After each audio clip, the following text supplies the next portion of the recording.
Good evening, and welcome to everyone who is here nice and early in chat. You know me, I'm John, I'm the old geek, and I have had to point out to a few people this week that the correct pronunciation of my name, because a lot of people call me Ye Old Geek, and it's the old geek, because that ye, that Y, is an old English way of writing TH. So there you go, a little history lesson from a bald old man. All right, I am joined by Elfbait for tonight's stream, and I'm just about to add our third person to the stream, and that is Saxius. Hello, Elfbait. Hello, Saxius. Hello. And we've got a few people in chat. Hello, Simon. Hello, Doof. And Halakar, Mage's Musings, and James Lowry. Hello to all of you.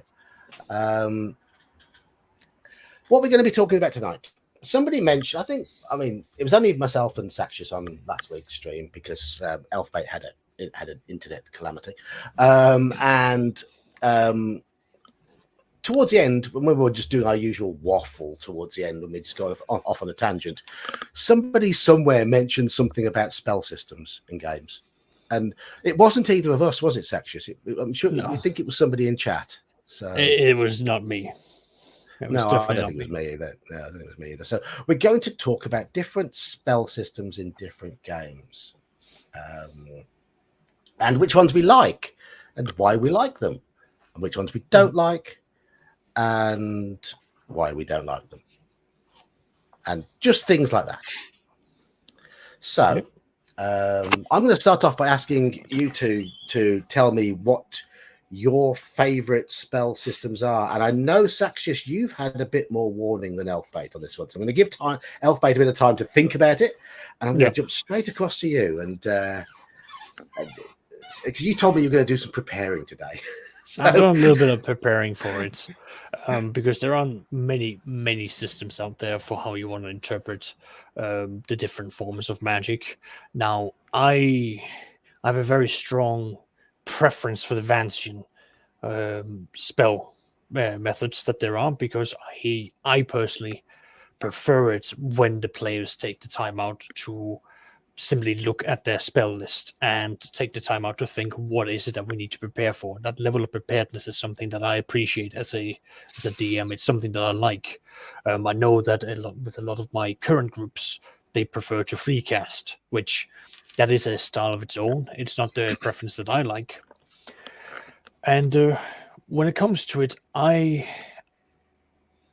if I don't get to pick the Vancium as the top one, then I will almost have to defer over to the Warhammer 40,000 and how they do the psychic abilities, because that is just the standard for magic in that sense. Specifically in how it was handled in the first edition of Dark Heresy, because it was every cast, every form of magic, or every spell that the psyker or a person would be able to cast out had a number that they would be able to that they had to reach. There was a requirement, a bar of entry for them in order to do that. And the more powerful that they were, the more likely it was that it was going to be succeeding, because for every rank that they had in their spells and in their focus, it would give them a further die. However, if that die then rolled a 9 on the 10-sided dice, or if they roll 2 9s on the 10-sided dice, then bam, you would suddenly have a backlash from what you were trying to bring forth, meaning that the more of an investment you made into it, the higher the risk.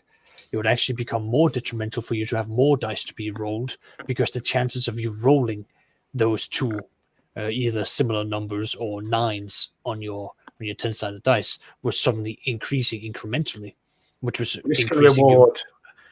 Risk and reward. It was very much. I like it. Exactly. And because of how the system was then turning around and saying, listen, you have a minimum requirement. So if you want to cast this power, you have to have this minimum number on the dice that you have in combination.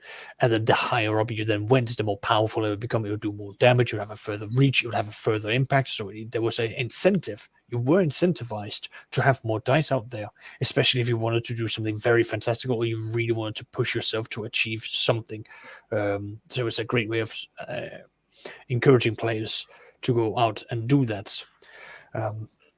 One thing that so that's definitely a system that I like because there is no limit for how often the player can cast the spells or cast their powers out, but there is a drawback to it, and they have to be careful about it, especially because if you do get these, double digits, or if you roll the nines, then there is going to be something akin to you have a feedback, you have the equivalent of an EMP going off, guns might suddenly jam, you might suddenly roll really bad, and then the powers might distort reality, cause everyone to lose their sanity, cause people to start seeing demons, and this will all have its own impact. So that's specifically for the Warhammer, where there is the whole risk reward. There is a nice compromise between the players can continue doing this, well, as long as the character is technically alive or well enough, because it will physically drain them.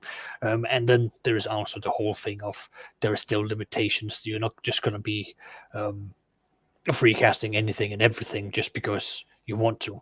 You want to limit yourself as a player at the very least, or the clever ones should be limiting themselves. The more you push yourself in that game, the more likely you are to damage yourself. But then we start going into other systems like Vampire the Masquerade. You start finding that some of the magic there then becomes a lot more like up in the air with how you can interpret it and how it's meant to be done, because it becomes so much more story orientated now. For what it's trying to achieve, I can understand why you would want it, but at the very same time, I'm too much of a mechanical person. I like it when there is a little bit of substance to it. I like it when there is a ground base, a foundation, and not a whiffy waffy, you now cast an illusion, you make up whatever the illusion is. Because I have players that will just take a basic illusion and they will apply such really colorful language in order to get a specific outcome for a spell that, well, frankly, it should not be that influential.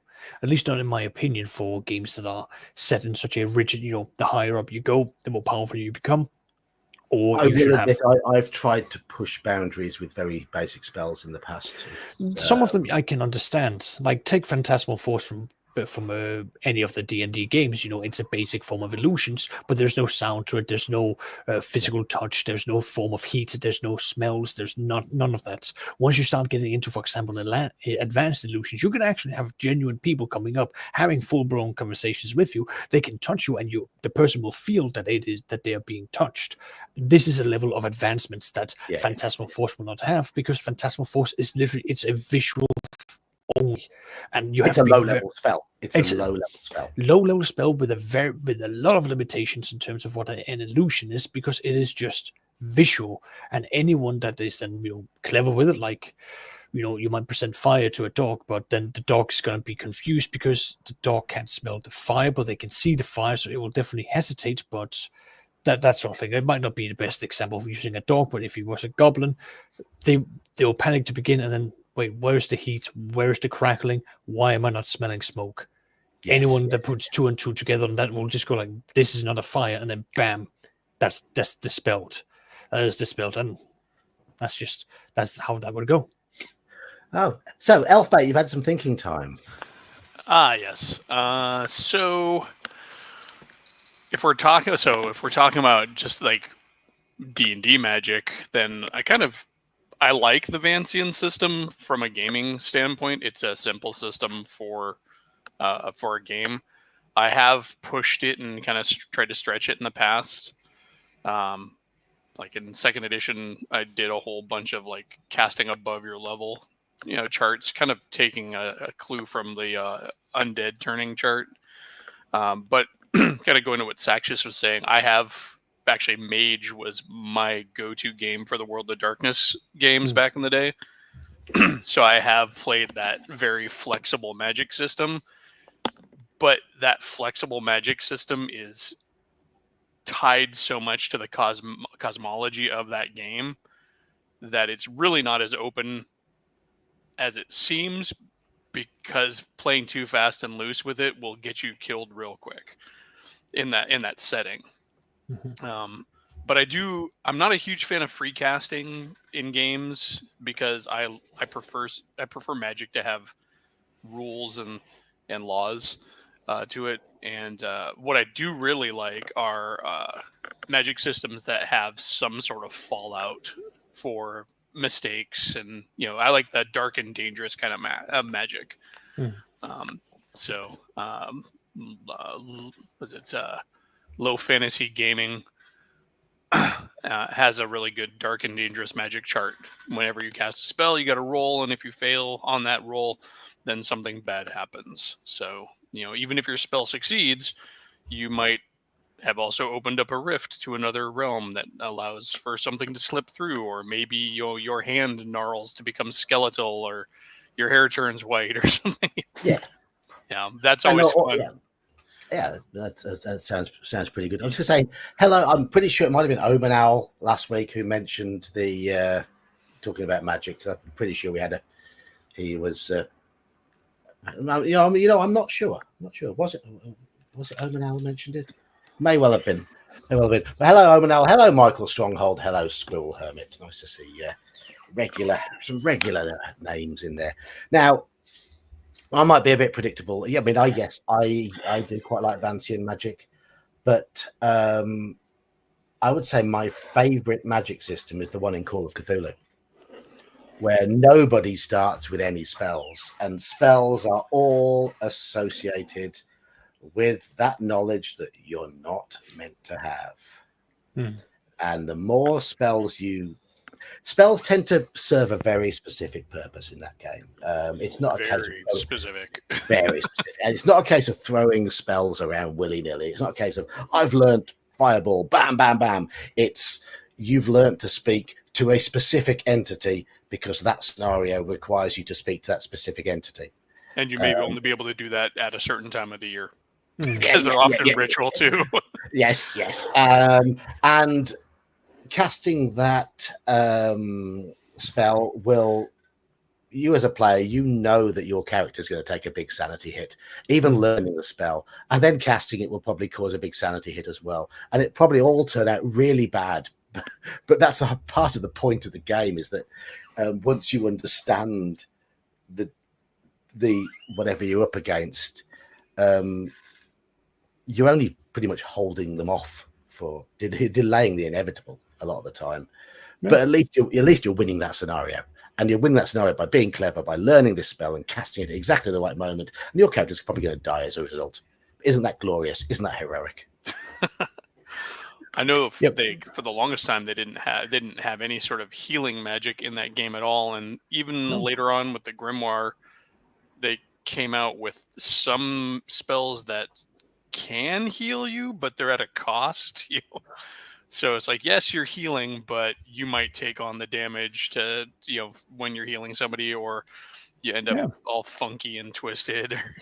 Well, like at the end of the day, damages should be quite scary anyway. I mean, my experience with Call of Cthulhu and the system has just been the 7th edition, and just looking at how much damage a handgun can do to the hit points or to the health that you have as a person. I think it's like it'll end a PC in one turn. It will end a PC in one turn. You get shot. It is not that different from in real life. If you're lucky, it will just graze you. If it hits anywhere near your chest, you're looking at at least a major wound.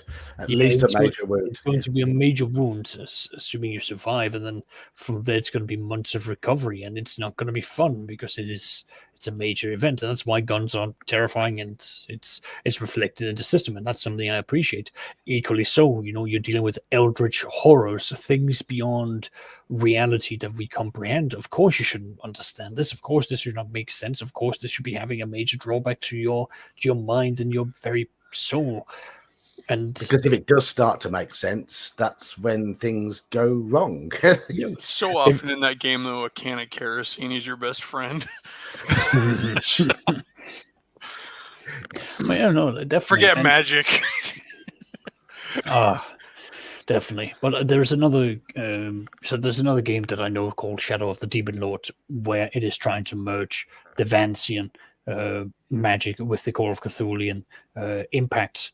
Not in the sense that you have to roll dice to see if you pass or if it goes bad and so on. It takes a very simple approach, and it says, right, you are a spellcaster.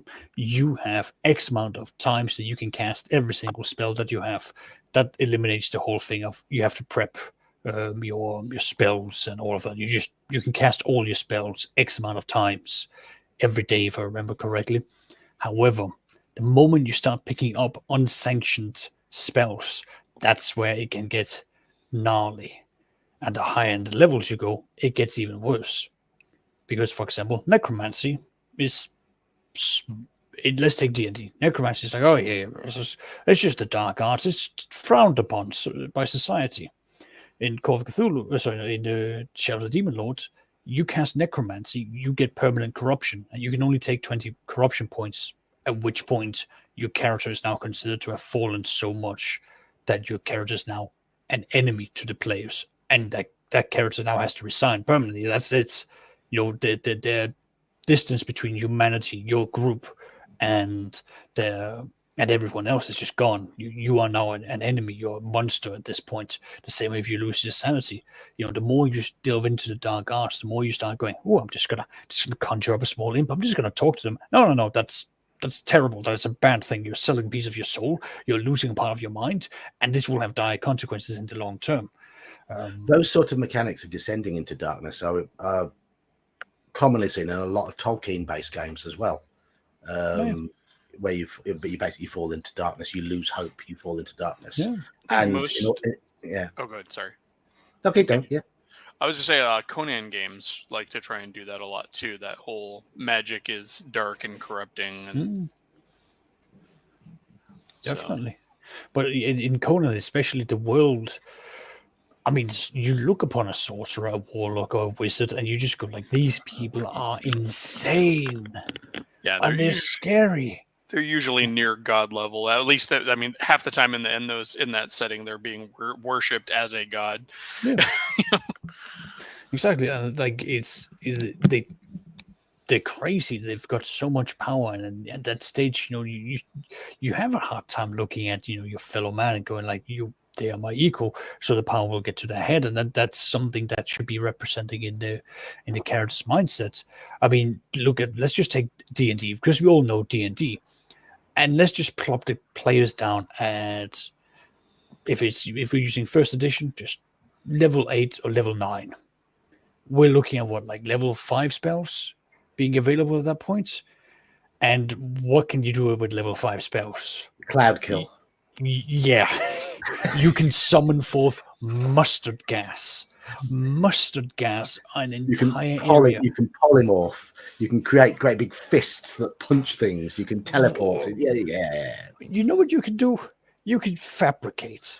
That's one thing that one of my players have just realized. I can fabricate. Oscar, I don't need to go to the market anymore. I just need raw materials. Oh, boy. Wasn't there somebody somewhere that did a kind of a tally and figured by D&D standards that Gandalf was no more than like a 5th level wizard based on the spells he casts in the books? Yes. Books, maybe not. Movies, absolutely. He was no higher than 5th or 6th level in the movies. I know in the books, only because I'm recently rereading them, he actually cast...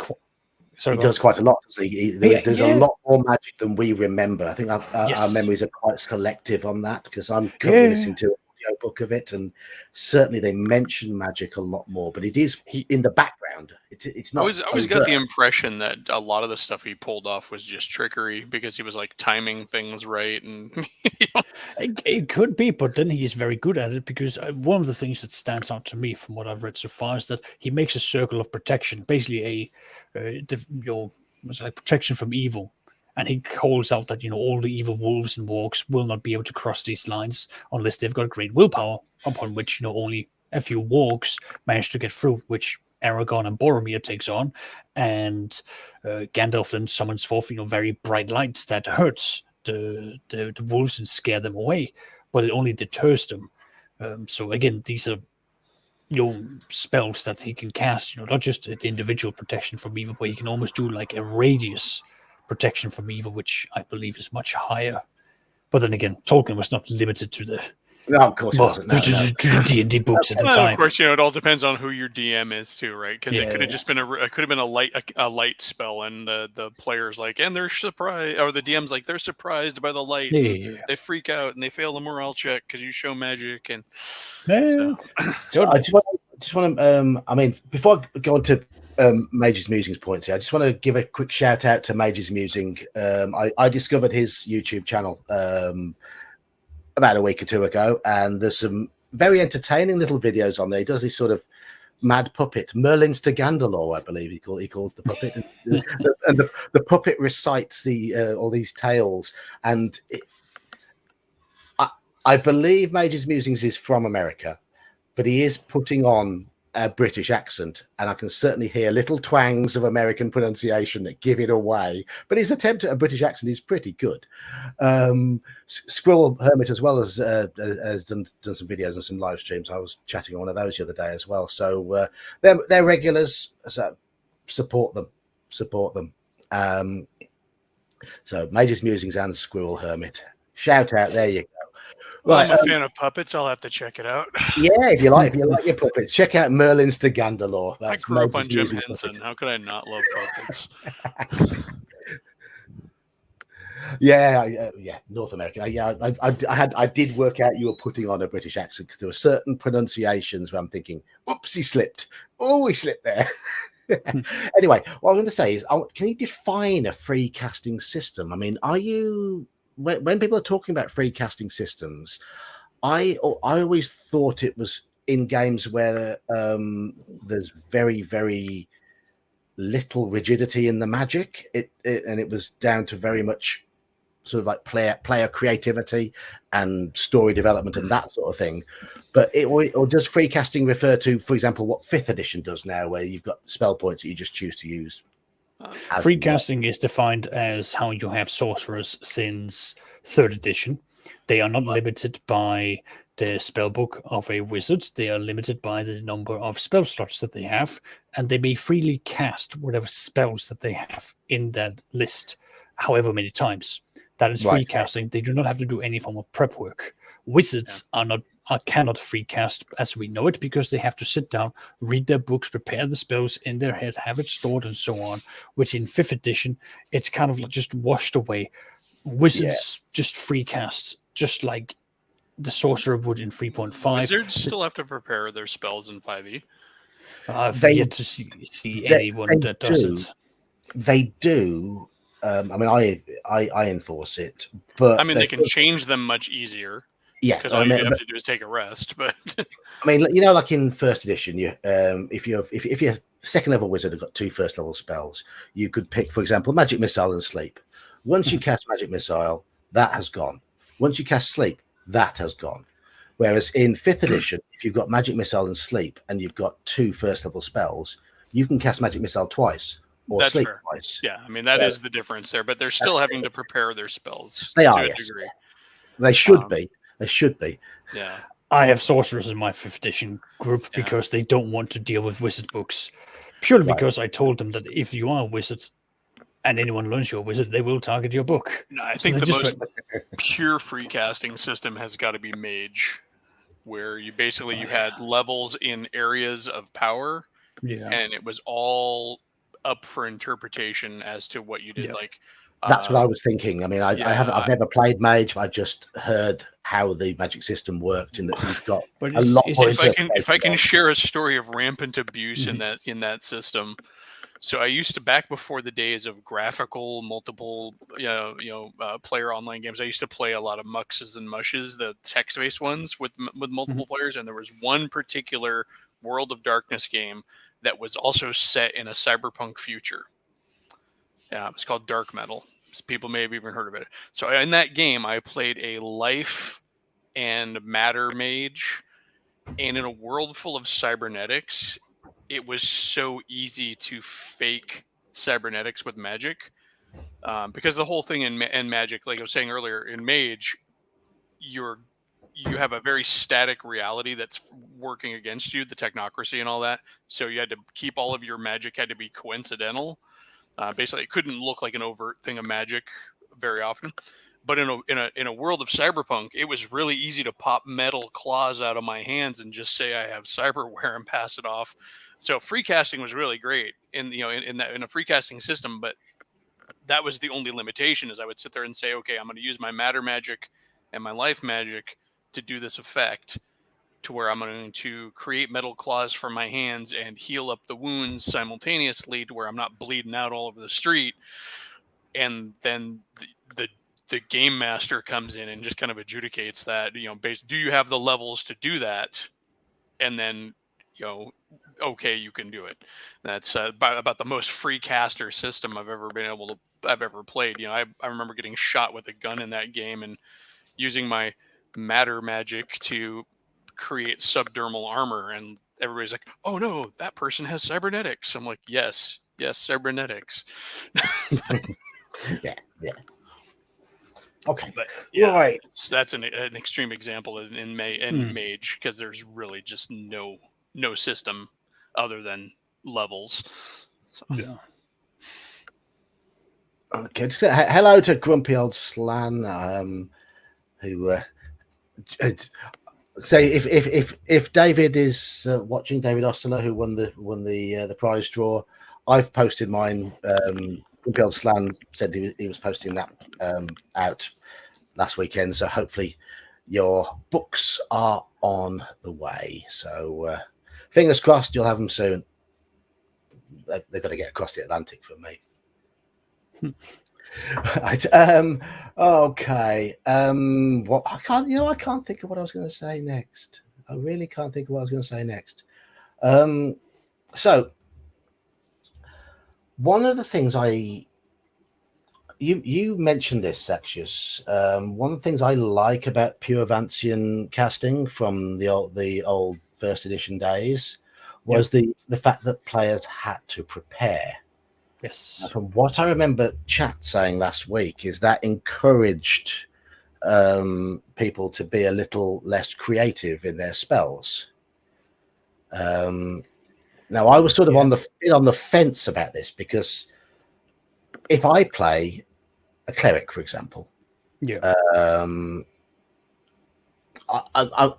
can be a bit of an awkward sod, and I know that if everyone's expecting me to be heal all the time, I won't do it. I will, if I've got 4 first level spells, I'll have Cure Light Wounds once. But I've seen so many people with low level clerics just say, I'll have 4 Cure Light Wounds. I'll have 3 Cure Light Wounds and maybe a Bless.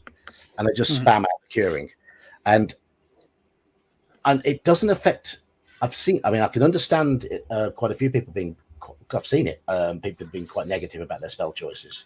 I've seen a high level wizard, magic user, because it was AD&D, learn magic missile 6 times because he just wanted to be involved in combat. And I remember looking at that spell list and thinking, why? That's boring. Okay, you've got more powerful spells, and these are your fallback spells, your low level spells, and you've got lots of spells to choose from. But why not put something a bit more creative in there?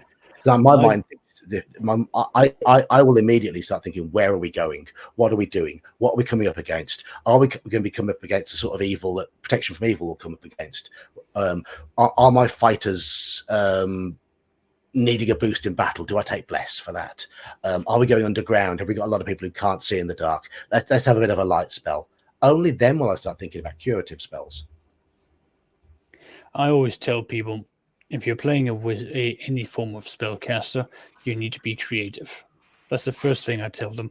If you go in and you just think it's going to be black and white binary, or it's going to be different shades of gray, you need to be more colorful about these things, like how you can use spells such as Entangle, how you can turn that into a trap, how you can basically turn the undergrowth or a forest into an enemy's worst nightmare, simply because it won't act until someone steps into it. And by casting it on a center point, capturing as many as possible, that's perfect. That's a brilliant way you want to have it. It's more Good. powerful than sleep, even in that sort of sense, because the In area. some sense, Yeah. yeah, in some sense, it's perfect for that. Sleep is also very powerful again because you can just capture them right there. It's up to coup de grace, and with Entangle, it's an area of denial, and because people have no idea how far it goes, because it's not like it's visible. You don't just have roots coming up going. Rah, rah, rah, rah. It only comes up when someone is there. You have no idea how far out it goes. You could be at the very edge, and as you're moving around, you're just getting either further in or moving around it. You've got no idea. But equally so, sometimes, what's it called? Like just thinking through like what you can do with combining things. I'm trying to think here. Like again, like grease and anything flammable. Wonderful combination. It's an easy thing. And just using like, for example, we have to do a quick escape. Cast grease on this area. Just run, and then at the very end of your entire movement, just cast yourself forward and just slide. Get that little bit extra movement going, because again, you're just gonna have to play creatively. You're running 30, 35, or 12 yards as hard as you can, and then you just throw yourself down, a corridor that's sliding with grease, going along your sides. Get, roll around, go back up, run, assuming you've dusted off most of the grease, and off you go. It's all about being. Sorry? One of the spells I really, I like Unseen Servant. I've seen some very creative uses of that spell, and my party managed to completely bypass one of the nastiest traps. It was either in Pharaoh or Oasis of the White Palm, and they did it simply by using an Unseen Servant. No. I know in my just this last Monday in my 5th edition game, actually, excuse me, 2 sessions ago, one of the wizards in that game has now got a combo with spells that I'm forever going to hate as a DM. He started using Enlarge Reduce to he's like, I don't need to worry about picking locks. I'll just make the lock too small to actually work in the door. And I'm like, that's a great idea. I actually messaged him afterward. I'm like, that was really good spell casting in that game, and I'm forever going to hate you because every door is now going to have some sort of a trap or whatever. But no, it's a really good use. The 3 of us here and the 17 people in chat will all know about that one now. Exactly. Yes. But there's a good case for old school wizards being much better on the utility side at low levels than with combat spells, because with one combat spell you're going to be able to work in one combat, whereas a good set of utility spells you're going to help the party delve deeper and deeper and further than than your usefulness in one combat. I mean, this is something I was going to bring up a bit later, but I'm going to throw it in now, seeing as you've mentioned that sort of thing. Don't you find that the very precise language that is now used in systems like D&D has had a detrimental effect on those utility spells that used to thrive on the creativity of the players and the fact that the language could be a bit vague? And if you got a DM who just went, "Oh, that sounds like a good idea," off you go. The world's your oyster. It's funny. I recently, you mentioned that because I recently have looked into this, especially with some of the hate that spells like Counterspell and Dispel Magic were getting in 5th edition. Personally, I think they're perfectly valid spells, and I don't see why people dislike them and hate them, because that's what a wizard should be doing if he's out there, getting cast at. But I noticed that those 2 spells in 5th edition were basically 2 halves of Dispel Magic in older editions.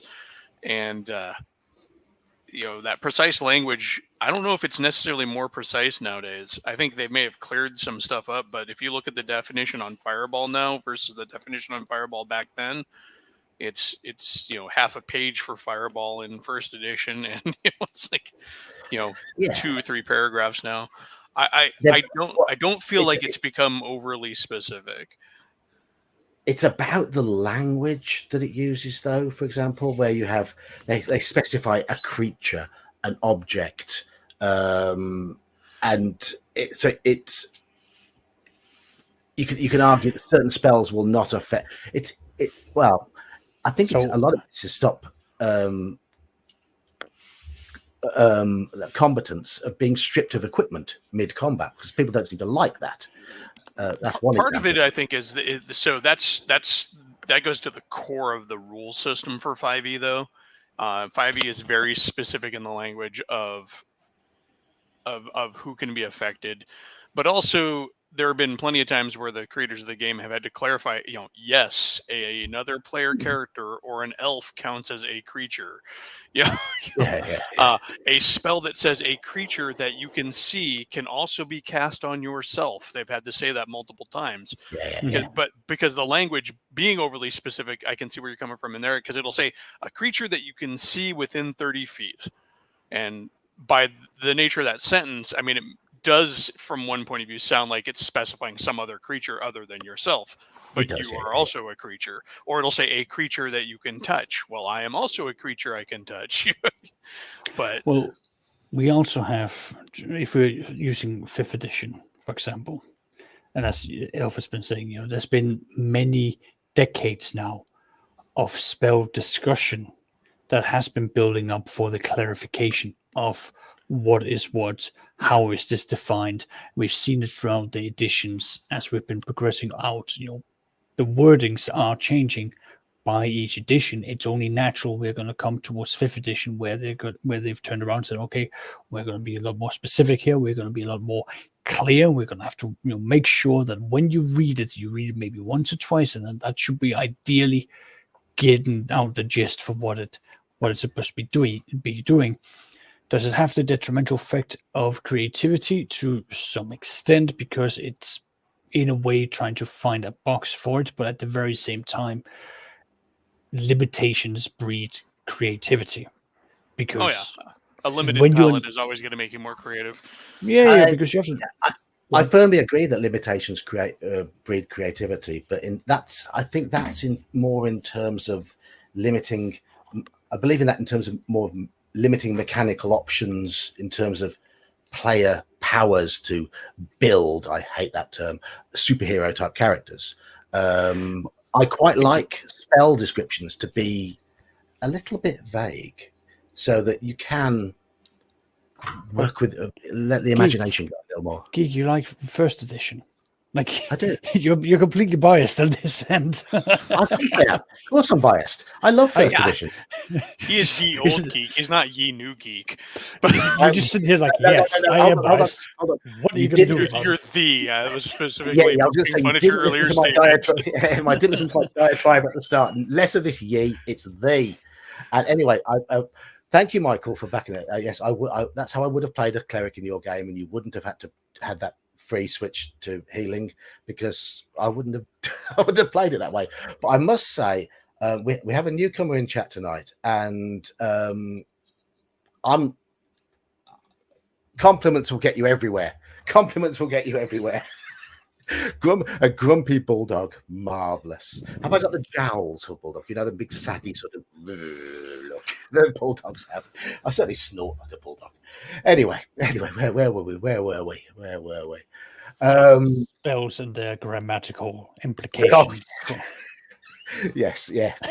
I think I've made my point. I've made my point on that. You have made your points. But it's nice when they're loose, but I don't like it when they're too loosey-goosey. There's got to be some structure to it. There's got to be some limitations.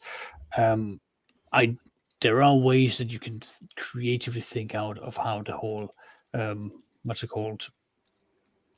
How you use, for example, a fireball. That's pretty obvious for how you can use that.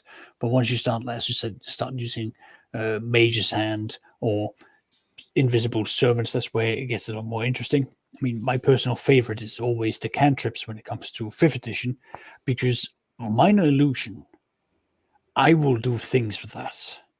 I will just, if I can be a thief wizard or a trickster, just being able to just like doing blah, blah, blah, blah, and then poof, like a bird flies out of my hand towards your face. I don't need the sound. I don't need anything.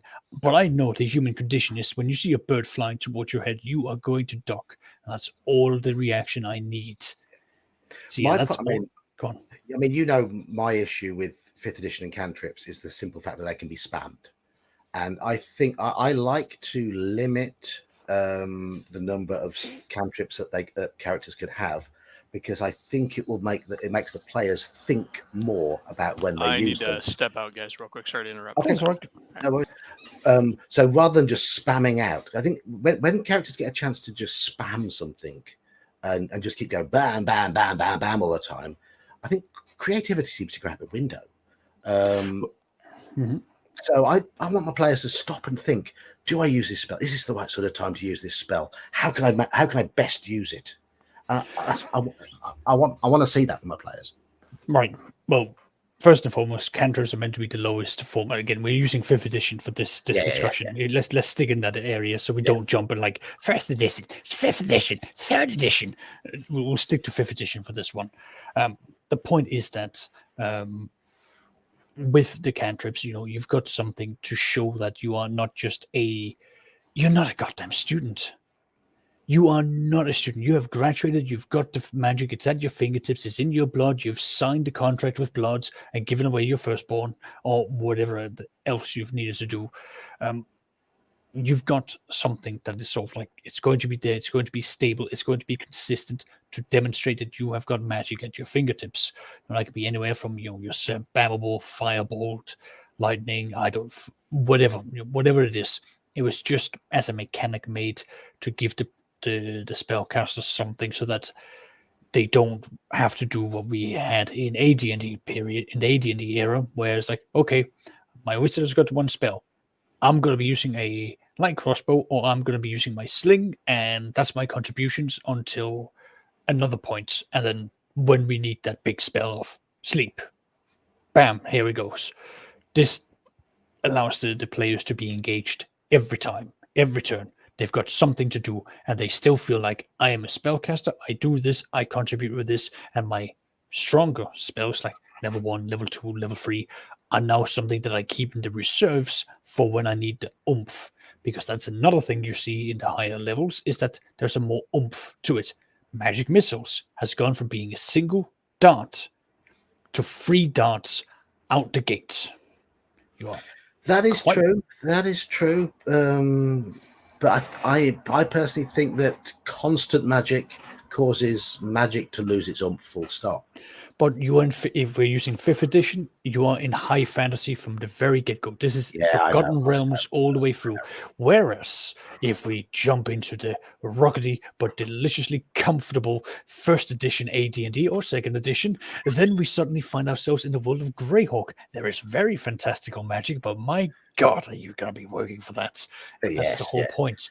It's the setting that comes along with it. It's the environment. The mechanics of 5th edition is specifically looking towards a higher form of magic environment. It's built precisely because of that. Whereas in old D&D, you are looking at low, I wouldn't even say low, but it's like medium magic. Like, it's around. It becomes much higher once you start getting into the higher levels, and then your characters reflect that. Ideally, you should not be having, hundreds and hundreds of level 12, 13, 15 wizards running around. Realistically, that should be 50 and below, and that should be a static number that is in a good decline, because surprisingly, being a wizard who believes that my high castle and my floating places are tax-free havens will have you visitations and ambassadors that will slip you a drink that will definitely kill you, because taxes, no matter what world you go in, will find their way into the game. Yes. Omanal makes a point here, but I think this is, if my difficulty with this line of thinking is that we struggled to get parties of 8, and more often than not, the parties I've run games for, it was rare to have more than one wizard in the party. When we were younger, all my friends wanted to play fighters. When we were 12 or 13, most of them wanted to play fighters. I never played a wizard in all of my old school D&D games ever. Yeah, and yes, ideally, if you've got mature players and plenty of players, or mature players who are quite happy to have hirelings and apprentices come with the party and that sort of thing, you can build this sort of party of 8 and different sort of niches. Get characters in each sort of niche and have one wizard that's going to blow things up and one wizard that's going to do utility. And I would quite happily play the utility wizard personally. I mean, hell, a party of 8. I mean, that's just an excuse for me to ramp up and just go, hey, I get to spill some more blood. You've got the manpower for that. But it's also because in the older schools, most of it was basically geared around, we are going to be throwing a lot at you. We are not going to be fair. You need the bodies because there will be a body count. In a weird way, it's realistic for the kind of world you're going to walk into. A group of 4. Go on, Elf. I was to say, on that note, we probably played D&D a lot more difficult than it needed to be because every one of us missed that you're supposed to have retainers. Yeah. The old math assumed you had retainers. Yeah. Maybe we'd have one. I would say my current group couldn't be bothered with the idea of retainers. It was as simple as that, and I worked that out from the start. When I am telling some of my other players, I've had so many groups throughout the years, but like I've stayed in touch with many of my groups, and I tell them what a fantastical world of like what AD&D gives you, what you can do within that, what the magic is like. The magic is such an enticing thing. Many of the players go, "Wow, magic is just wow." Yeah, you can really go pyromaniac with this. Like, yes, that's the point. Big, small wizard, big ego, bigger explosions. It's all about, the fewer explosions, but they're bigger ones. Oh yeah, definitely. But you get that sense of powerfulness once you reach it. It's the struggle. It's that gap of achievement. And talking about followers again, what I've done in some of my games is that I've just gone, okay, well, here you go. Here are some NPC wizards, and they're here, and I've got a book for them, and so forth. Funnily enough, I had an NPC wizard where they went to fight slavers who were all mages. And the mages decided to go, right, fireball time. Because in moments of dire need, fire and explosion solves all problems. So, the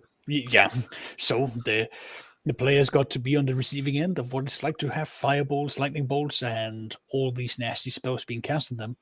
A number of hirelings were caught, died, and this one wizard, got caught, and he survived, at which point I went, oh, let's actually go through his stuff, and let's do the important thing. Spellbook. Burned. Oh, boy. That's didn't need to go further than that. That NPC had just been gimped. Now, players currently are encouraged to be special, and yes, there is a bit of an arms race. But I want to come to this sort of topic in possibly next week's stream, because next week's stream I want to talk about niche protection in games. So the idea that you force them to be a team rather than compete against each other for the limelight. So I'm going to very much interested in that one. So yeah, niche protection is going to be next week's topic. Just continuously beat the players, just absolutely non-stop. And no, I don't mean their characters, the players. Go Roman style, get out the stick and keep on hitting them. If they hate you, they will unify against you. There you go. Problem solved. I agree with Captain here. There is too much magic in 5th edition for me to really gel with the edition. I am playing in a 5th edition game at the moment on a Monday, and I'm having fun. But that's as much to do with the fact that it's a new DM who is eager with this stuff. We're playing in a ancient Greek-themed game. It's the Mythic Theros game. And yes, things are, in terms of, it's overly magical, overly superhero. But as a group, we're all friends. We're there to have fun. So I think it's fun if you just take it as a flavor of fantasy. Yeah. And, sometimes you want to play that, and, the old, the original editions or OSR stuff exists if you want something a little bit more crunchy. Yeah, exactly. Well, not crunchy, not even crunchy necessarily, but No.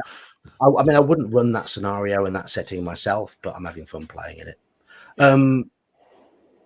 Edor says here, yeah, I mean, I've seen it. I have looked at a few old Dragon mags since people have mentioned them. And one thing I've learned through coming back to the hobby and as an old git and finding my old niche and how I like to play is that I don't feel any need to ask for clarity. I'm not attempting to play the game the right way according to the rule book. And thus rules arguments, as far as I'm concerned, are DM's interpretation. Off you go, have fun. As long as the DM is being fair about it, DM can take off you go, have fun. I know, look, yeah, I know, but I consider myself to be a fair DM who leans on the side of the players in terms of if they're being creative and engaged. But I will throw things at them that are difficult. I will force them to fight. I'm going to do a little bit of a recap of the current game we're playing in the Final Enemy. I think it's quite amusing, quite how the last session turned against them in the last 5 minutes because they made one error. So I think that'll make for a video, and I will let them make that error, and they will have to deal with the consequences. I want them to win, but I'm not going to make it easy for them.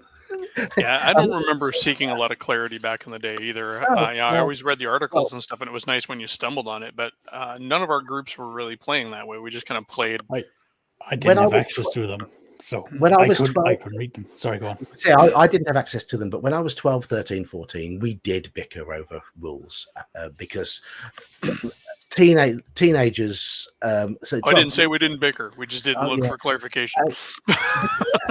But that comes down to the competitive edge and the way I think 5th edition's trying to encourage newcomers, and a lot of newcomers will come in with expecting that competitive edge. They're less experienced, they're generally younger, and I know from when I was inexperienced and when I was younger, I was competitive, and I would have been a bit adversarial at times, and it's just age and experience has mellowed me and just made me think, yeah, just go with the flow. As long as the framework of the rules the framework is there, those little bits around the edge that people bicker about don't matter. They don't matter. DM, make a decision and live with it. Yeah, DMs carried a lot more clout back then. Yeah. I would argue, mind you, when I went with 5th edition, they, as far as I'm concerned, they still do. Yeah, like I'm the same when the few times I've been a player, I make it very clear to the group that no, this guy's the DM. He's cool. If you've got arguments, you take that up after the game because I am not getting bogged down in a rules discussion. The person who's running the game, he will make a decision. We can disagree with it after the game. We can go through it after the game, but in the moment of it, we will deal with it. And yeah. I'm glad Mage's Musings has put the word useless here in apostrophes because they're not useless. I mean, in 1st edition, okay, you were limited to dagger and the staff and things that are very, very weak weapons, but they could at least do something. Hurl oil, whatever. But in 5th edition, mages can use crossbows. They're perfect. That's a perfectly serviceable weapon. They're not useless. I've always never understood why they couldn't use crossbows because, okay, sure, if they don't have, a normal strength of like 8 or 9 or maybe even a 10, then okay, but at the end of the day, the crossbows are one of the more simpler weapons you can get your hands on. And the wizard is the brain boy, so he should be able to have a crank on his crossbow. Yeah, like I don't see why, especially if you've got a player who shows up like, my character's an engineer. Okay, he's got the crossbow, he's got the crank, whole 9 yards. I don't mind. I mean, the few times I've had to use a crossbow, it's pretty goddamn simple. It's just pointless. Even with a stirrup instead of a windlass, it's the reason why crossbows were popular in European warfare. They were the first gun. Anybody could be trained to use them. Exactly. It took week. It took a week to outfit okay, the Genoese crossbowmen were particularly good, but most other They were crossbowmen. expert crossbowmen. They weren't. Yeah. Crossbows exactly. were popular because anybody could pick one up and use it. Exactly. And you could actually hold. Anybody could also hold a bolt at the ready rather than if you're having archers hold. Oh my god! That's why I love those movies where they're like hold. And meanwhile, the longbowmen like fucking fire, please let us loose. 150-pound longbow. Exactly. Meanwhile, the general gets beat up by all the longbowmen after the battle. Yeah. So taking it back to magic, and the only reason why you could ever hold a longbow for that much is if you start casting like bolt, strength of the bow or any of those spells to like enhance your endurance. But equally so, wizards when they ran out of spells, because they were the academical supermind of the group, or at least if you did roll the stats as they were, and ideally you should be one of the more academically smart individuals. I have always ruled that players with a high intelligence can make the argument that their character has in their free time, because some of us are really weird, just read up on tactics and battle strategies and how you can turn a scenario around.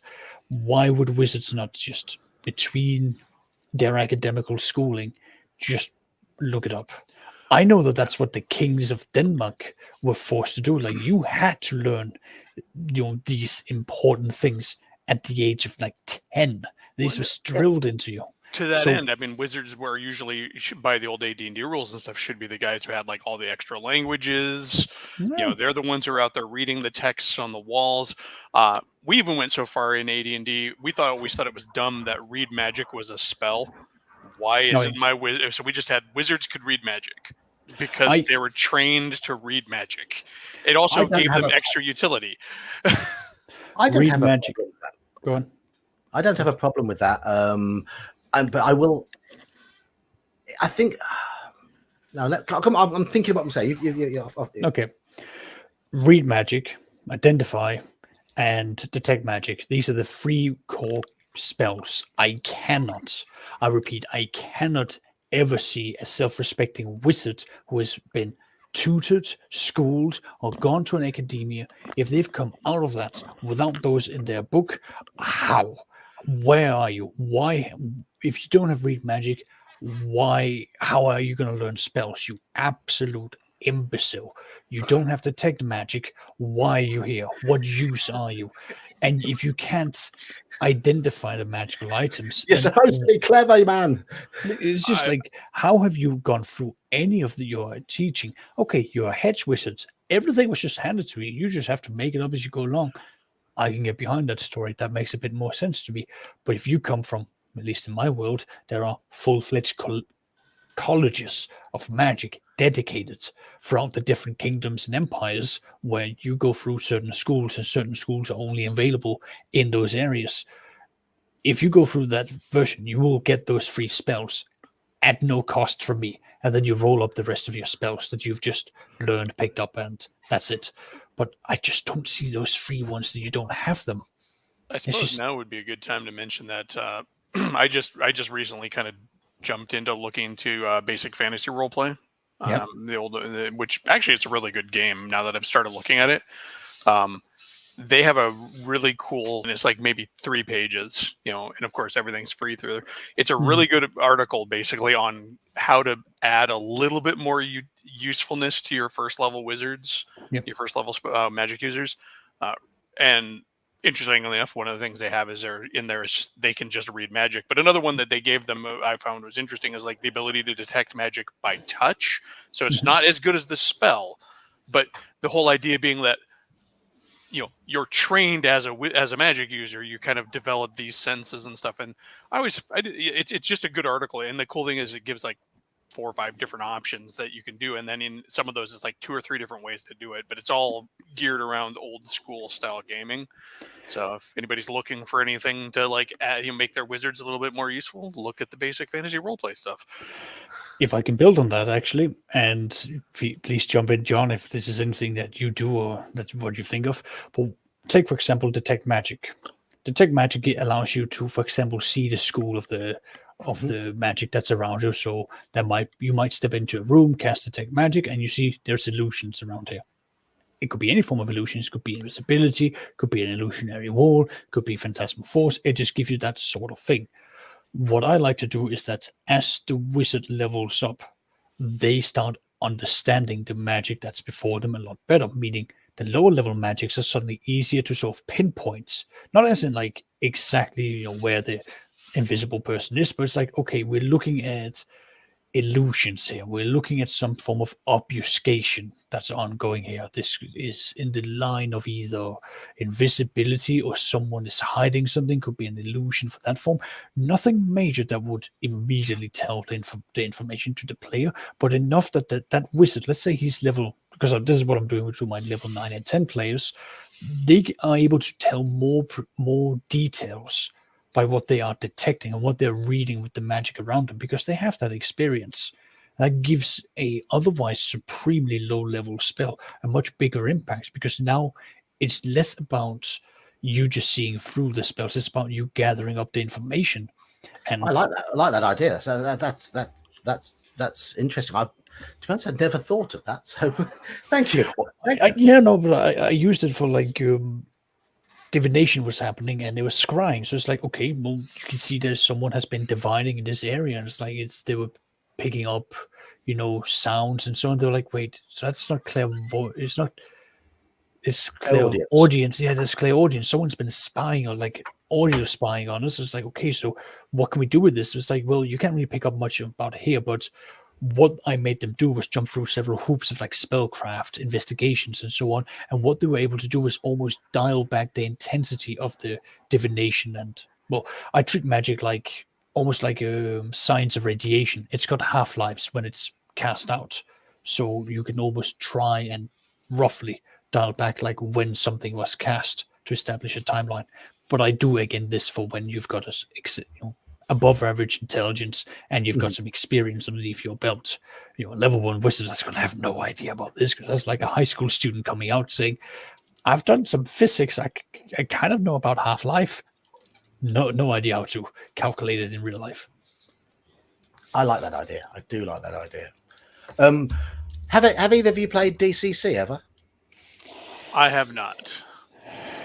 I want to, but certain players just will not experience the joys that is the funnel. I'm playing a cleric in a DCC game. So my experience of magic there, I mean, there's a player in the group who is playing the part of a wizard, but I don't really know the mechanics that he's using for his character. In terms of cleric magic, you roll the d20 when you cast a spell. You have to hit a certain level for the spell to work. You don't lose the spell unless you roll really badly, and then you're certainly with a cleric, your god becomes angry with you, becomes discontent with you. I can't remember the name of the mechanic now, but and each time you fail, your level of discontentment from your god goes up and up and up and up and up and up and up. And so as you're going on through the adventure, you're getting more and more. Every time you screw up, you've got a bigger chance of failing next time. And I quite like. I do quite like it. It adds a certain tension to spell casting.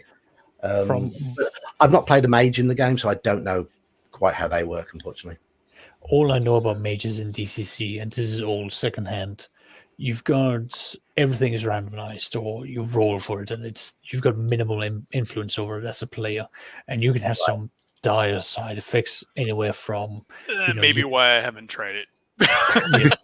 I'm not a fan of games that have too much random, because it feels like a lot of the choice in playing my character has been taken out of it.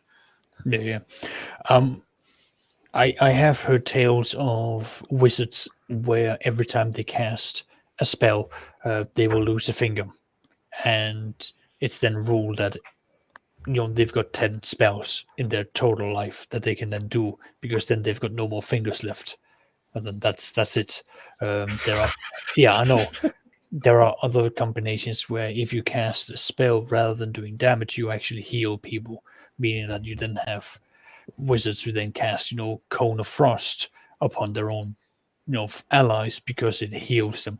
It can go to a certain level of wonkiness where Mhm. my head just does not compute. But then again, I'm a rather I think, tactile, I mean, numerical person. DCC is meant to be a bit of a bonkers game, and Yeah. it's not the sort of game where you're meant to have a big long lifespan for the character. And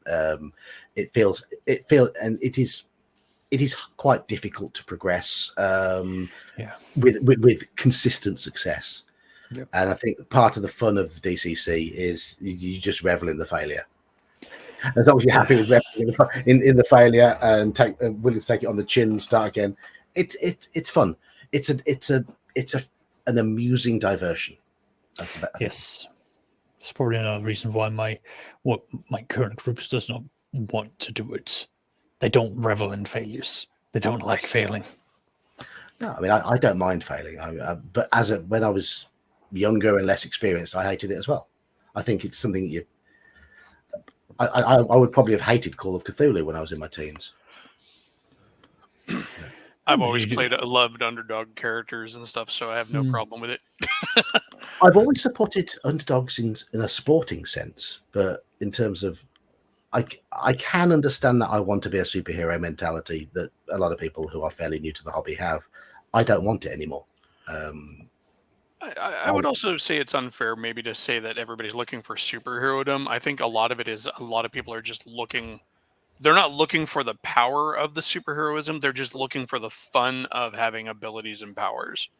Yeah. There's a lot of that. In fact, most people I run into in 5th edition aren't so much worried about power level or concerned with how awesome their characters. I mean, it's awesome, but it's they're looking for a different kind of awesome. Most of them are just like, I have a really cool idea for a character who's got some really cool abilities. It's definitely high fantasy, but it's not necessarily. I don't think there's a. I think it's unfair to say that everybody's out there just craving superpowers. I don't think everybody's, but I think it's natural for people who are new to the hobby to go in and go, right, I want to blast things. I would say those people have been there in every edition, though. Every edition and every game I've ever played has had power gamers who will find a way to make their game the most powerful. When I used to play Marvel superheroes, I would play like low-level characters with a simple power set, like like a Spider-Man kind of a character, right? And then my friend would always make the mighty Thor. It's like, okay, these two are not equal, even though Spider-Man will always beat Thor in the comic books, but Spider-Man will always beat everybody in the comic books. But it's comic book logic when you go into that. And I remember when I ran Mutants and Masterminds. But in an RPG sense, though, they're quantified abilities. So like, I mean, I just remember very clearly that I was having a discussion when I ran Mutants and Masterminds, and one of the players said, "Well, we're using comic book logic for a lot of these things, meaning that us, the comic book heroes, will always have these advantages no matter what. You could have had someone jump out of a portal, put a gun in front of our eyes, and pull the trigger all within a single turn. We should always have the ability to at least duck, because that's just comic book, the way comic books work." It's like, fair enough. I'm not going to argue that. And that's true of modern fantasy fiction to a great degree too. It is. And I think that's just like old school versions of D&D and their magic systems, to bring it to point, were informed by the fiction that came before. The newer systems are being informed by the fiction that has come since. Yeah, it makes sense. I've made a note to look up this. I've heard of Ars Magica, but I don't know anything about it. So I've made a note to look that up. Ars Magica was fun from one standpoint in my mindset. I never got into the system, but the setup for the game was really cool, because basically everybody would make a wizard in a particular cadre or coven or whatever they called, basically a group of spellcasters, right? And then everybody else would make one of the henchmen for each one of those other wizards' retinues. And most adventures featured one wizard and then the other PCs playing his retinue. on an adventure, because you're always going off on these missions for your little wizard circle, and it seemed really neat because you'd have a bunch of different characters going on. It's called troop play, they called it back then, and so like I might be the swordsman for your wizard, and Saxius is your book carrier, and so when your hermetic mage goes out to find some secret knowledge, we're we're off with you playing those characters. I mean, you could have multiple mages go out on adventures, but they had an interesting play style. Also, great source books for real world settings. I have their Scotland book, and it's amazing. See, the way you've described that, Elf, that's my Sunday group, where whenever we talk about Warhammer 40,000 and Rogue Trader, the entire group just wants like the newest blood in the entire group to be put at the highest position of importance in that game. They want him to be the Rogue Trader. They want him to literally be the master of hundreds of thousands of lives. And by all definitions, he should not be given that kind of power, but they want to do that. And then they are all, the veterans are all just his minions beneath, having to clean up whatever mess he and their leader creates. They just think it's hilarious. It's something that deeply attracts them. Anyway, back to Magic. Yeah, I'm just scrolling through. I mean, I missed a lot of comments. I'm crap at keeping up with comments. I wish I had a way to tag them. Yeah. I wish I knew. Can I give you the ability to tag them? I haven't don't know. We'll have to do research for next stream. Because I keep an eye on the You are chat my while you guys are chatting. You are officially my tech guru. I'll look something up. Let's see if it's possible. Now, next question that I would then have for the two of you is then Magic, not just in terms of like the systems and so on, because I think we've talked a good amount of the system, but Magic has a very big impact on the worlds. Or at least I believe they should have quite a big impact on them. Now, whether we're talking about divine impacts, where, there are priests at every hamlet, village, or wherever, or whether we're going, in the more low magical spectrum, where, the wizards are, found, one for every 10,000 people born, there is one person that has the capabilities of being magical. How do you see magic impacting your world? What's the impacts that magic brings to your world, both from a divine point of spectrum, with the churches, the clergy, even the paladins, what kind of impact does that have versus the arcane? Is that something that you've ever sat down and thought about? How it would be influencing not just the economy, but the views, the livelihoods? That is a rabbit hole I try not to go down. It's a rabbit hole I want to go down. Well, I mean, it is one that I would like to, but I mean, ultimately that gives you Eberron, the 5th edition setting for Eberron.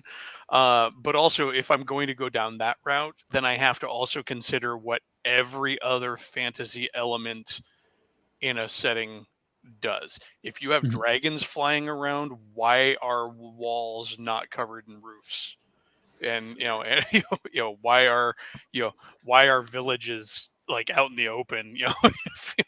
And why is there hunger? Why do people have jobs if there are wizards and clerics everywhere? Yeah, but I think a lot of it boils down to like, what is the quantity of magic that you have in your world? Because I go on.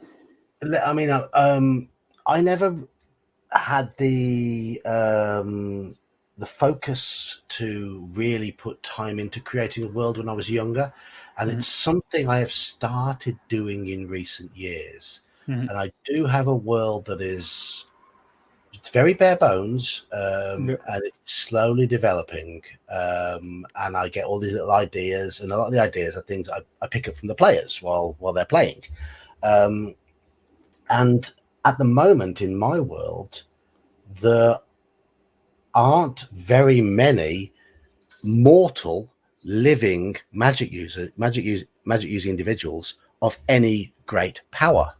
In fact, there aren't many mortal living leveled individuals of any great power.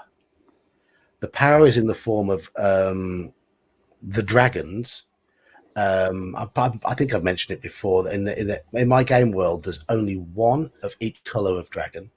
Each represents an aspect of a typical sentient being's personality. For example, blue dragons represent greed. Silver dragons represent knowledge.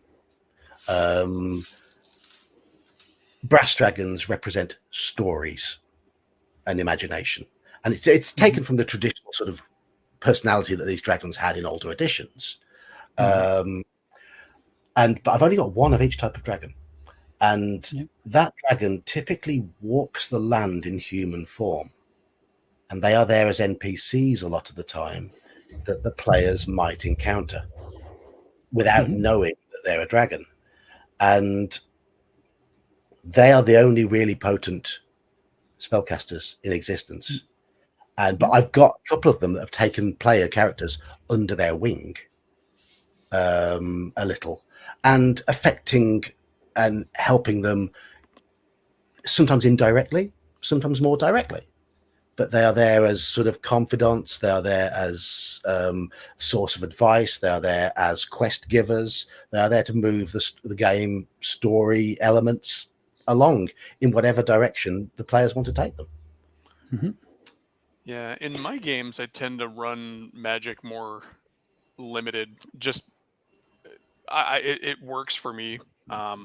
Usually, the PCs represent some of the signature active magic users in the area. Like currently, my 5th edition game, there's 2 wizards that anybody actually kind of knows about, and one of them is sort of a court wizard, and one of them is a powerful wizard who lives in a tower in the middle of a forest that is really hard to get to.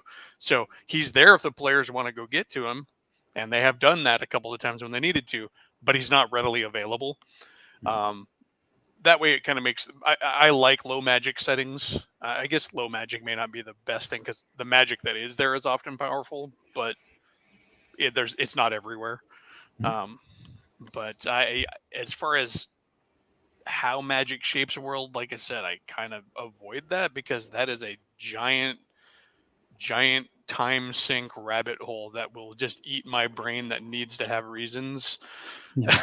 I mean, I will be in a corner with strings and tacks and papers scattered everywhere, breaking out in a cold sweat if I have to really tackle that. So I've got my current 2E game where I've just sort of gone, this is what we're doing, the world is developing as we play.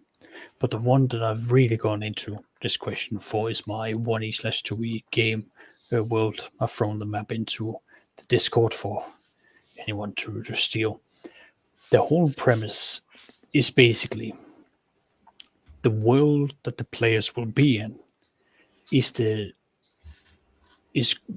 what's it called? Is in the healing process after the Armageddon, where the level 20, level 12, whatever, rose up and they kicked in the gates of heaven and decided to take on the gods.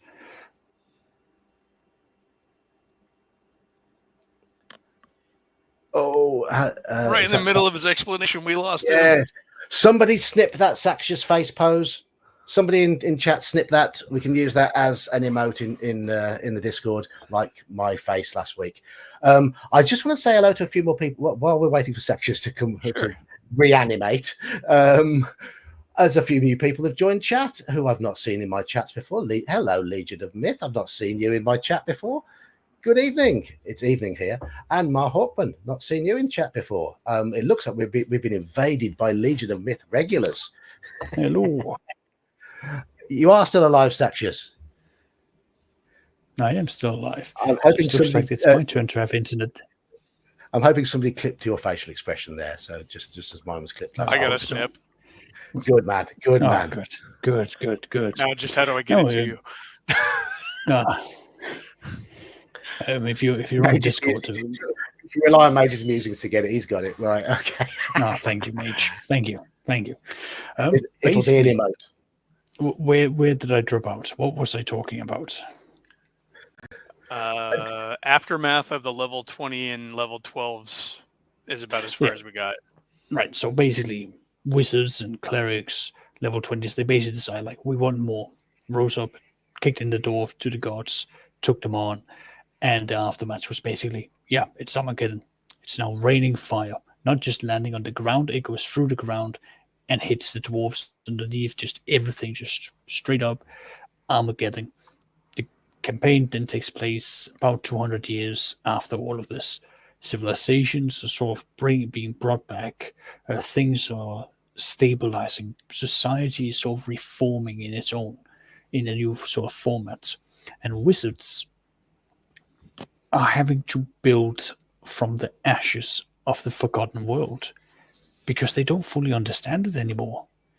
It's a very, I'm really bringing out the whole thing of every wizard book is uniquely designed to be understood by that wizard. It's not a science anymore. It's barely even an art. It's a weird contraption of weird hand movements, unpronounceable words. And in order for you to explore that, you have to go back to the forgotten ruins of the old world, which is where you then have to go deep and delving and explore things and the horrors of, well, what the monster manual can provide to you, because this is the result of what happens when magic goes insane. Goblins, uh, belays, the whole 9 yards. All of these things. So in that sense, like, I try to keep it downscale because you can't have that many wizards. If you're in a big city, you're going to be lucky if there's like half a dozen competent wizards, and they're all going to have their own like small entourage of pupils that they're going to be teaching. So to keep the medieval settings that we have, I have just dialed so far back on how available magic truly is. It's almost less than 1% of the world population that But can understand it. The way you've done it, though, with them each having their little entourage, is that opens up opportunities for mage politics Yes, and mage absolutely. bickering. Absolutely. Yes. Because you're going to have different schools of how magic is being taught.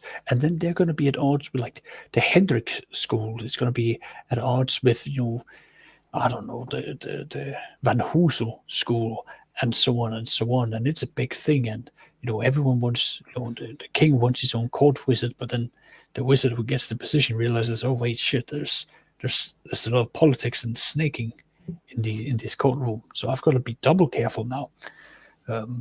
But to answer the questions of why do we have walls, why do we have this, and so on, just by dialing back, for example, just the raw magic, there we are, and by having certain monsters, when it says that they're rare, make them rare. Dragons should be a very unique thing to encounter. At least that's my personal opinion. And that's why it's an ongoing joke of, like, play Dungeons and Dragons. You see all the dungeons, but you see no dragons I actually whatsoever. So disappointed one of my friends. So when I first started 5th edition, I started a campaign with a group of guys from work, one of which was my supervisor. I've mentioned him a couple times, a guy from Birmingham.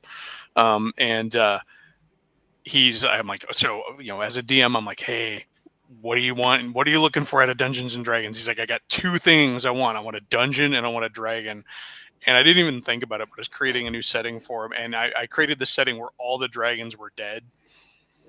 Like the previous empire that had recently fallen, the kings of that empire ate the dragons for their power. It was a big thing. They would go out and hunt them down and serve them up in grand feasts so the nobility would. And he's like, "Are you kidding me? I came in to play Dungeons and Dragons, and all the dragons are dead." And then, so I felt so bad that later on in the campaign, I had him like glimpse a dragon in a thunderstorm. Did they taste like chicken, pork, or beef? Well, considering I had access to the Draconomicon, they were a very varied and differing taste. But no, it's funny you mentioned the whole dragons being, and everybody's, you have to have a dragon. I'm like, and I actually ran a D&D campaign where there were no dragons. And one thing that just sprung into my mind then is, if you have a world with a lot of magic, isn't that almost the case that we're seeing in the world at the moment where the nerds inherit the power, and the Pretty nerds much, yeah. will Your inherit, wizards are all going to be your powers. and the nerds will inherit Excuse the me. earth. Exactly. The world shall be inherited by the nerds. You can't stop us. Here we are. We are in power. You'll have Submit to your magocracies overlords. everywhere. Yeah. Yes. Maybe I should play higher magic games. No. What other magic systems haven't we mentioned yet? Well, there is pen. I mean, with Legion of Myth arrived, I have seen Earth Dawn mentioned. I've never played Earth Dawn. I do apologize, and I will have to have a read of it sometime just to see what all the thing about it is. One little snippet I liked, magic-wise, and for other systems, was Harn had the actual piety system for its clerics. Basically, you could only cast based on what your cleric did to endear himself to his deity. You had to actually go out and do things in play or in downtime to get points to become pious enough to do things. So you know, if you were a slack ass cleric who'd sat around drinking and stuff all day, and you didn't do anything, well, you didn't have any power.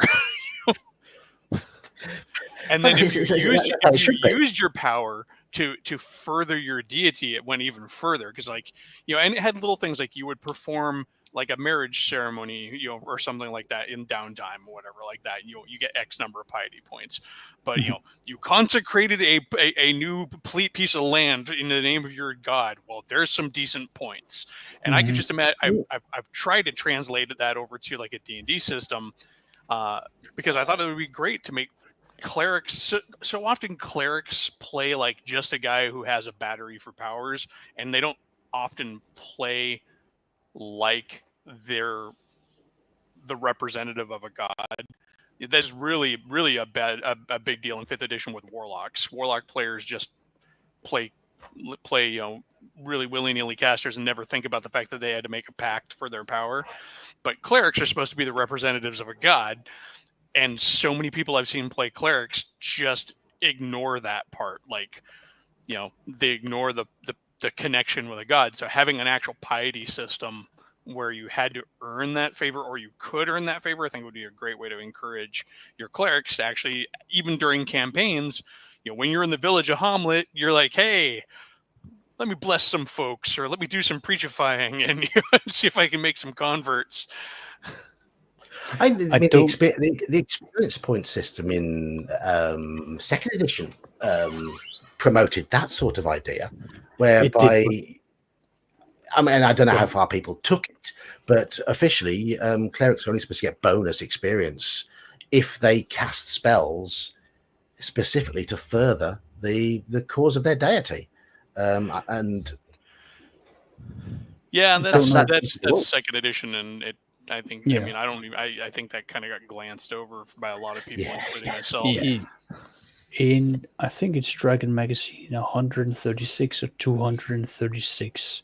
There's an entire article that actually goes over how you can incorporate in piety points for the priest and the clerics, so that it's less about how they use the spells to further the mythos, but it's more about the actions that they do.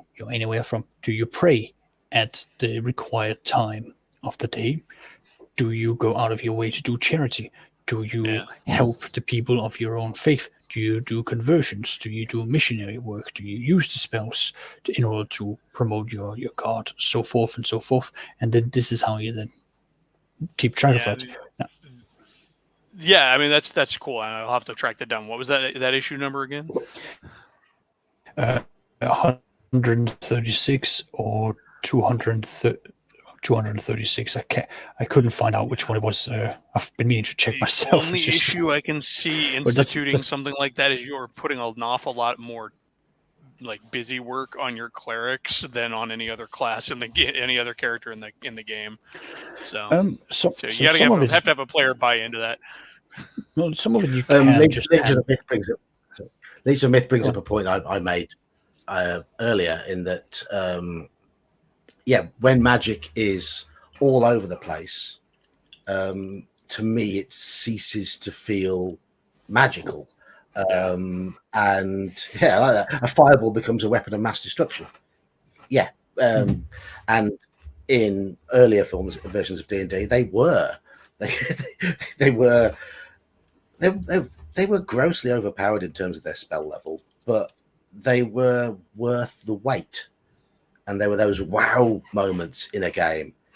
That's my one fireball, boom, and it mattered. And anyhow. So I interrupted you. Well, I think I was pretty much done. It was just about how priest you can almost hand wave certain things. Like, do you pray at this point? At this point, yeah. Like, you don't need to be too much of a busy work. As a DM, you can also say, by the way, in 7 days' time, there's a holy event that comes up.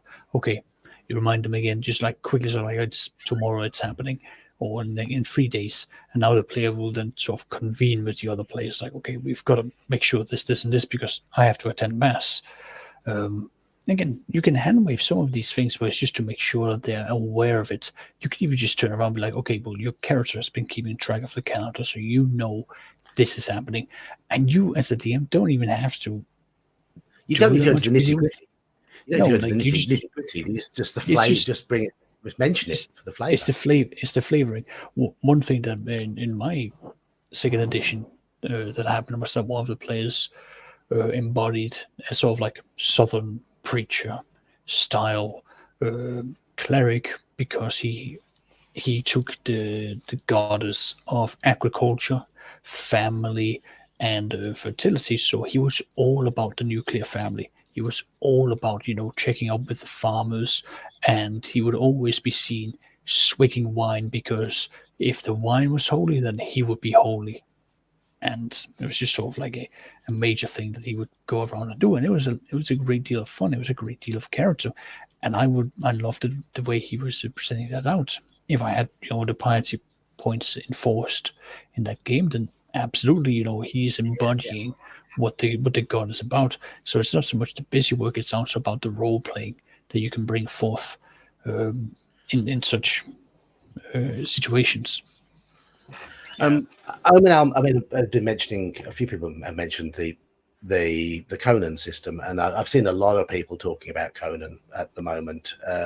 And as a game system, from what I've heard of it, it does intrigue me. I'm going to ask a question out. I don't know if either of you know or chat know. I am a bit of a stickler in that I don't buy PDFs. I buy physical books. Is the physical book available in Britain, or is it just for the US market? If anybody knows, for because Conan? yeah, I'm pretty sure it's available in the UK, considering it's coming from Sweden or wherever. Well, right, okay. I'll have to have a look. That's one of the Free League. Modiphius. Not Free League. It's Modiphius. Yeah, Free League and Modiphius always. I think they cross pollinate, but like with writers. But thank you, Duralumin. It's printed in Britain, so it's got to be available in Britain. So I'll have to have a look, because I am a stickler. I will not buy a PDF. Sorry, I will not buy a PDF. I physical books only. One, I've completely lost my train of thought. I'm probably not. It happens at this time of night when it's far too hot here in Britain. It's not as hot as yesterday, but it is far too hot. I was going to say, I don't have a massive pool of money to buy books from, and at the moment, my PayPal pool is tied up in bids on eBay for old MERP stuff. But if anyone outbids me, that'll free that up, and no doubt they will, because my bids are always low because I'm a tight ass. Anyhow, what? Well, I was going to ask a question here. Wizards, when they learn a spell, do you have any rules enforced for how long that takes? For example, if you find a new spell, you haven't leveled up, do you just learn it there and then? Does it take time? What rules do you use? I will not allow them to put the spells, to learn the spell, put the spell in the spell book until they get that chance to get back to wherever it is, whatever it is, wherever it is they're using as a base, and assume a week of downtime when everyone's healing, maybe someone's doing a bit of carousing, maybe a bit of training, and just the wizard. I will assume the wizard at that time will take themselves off into a suitable quiet place and learn the spell. But that's at least a week. Yeah. Well, Mage's Musings gives up a good point. It depends on the system, and at the moment I'm just referring to any of the D&D. I have a house rule that when a wizard levels up, they have a choice. They can either learn one spell, no roll for intelligence or learning spell. That's a given. That's the choice that they make. They can have 3 spells that they can roll for, and then you have the percentile rolls. And when you then find spells between adventures, it is 1d4 plus the level of the spell in days that you spend researching and analyzing that, at which point you can then do the roll to see whether you learn it.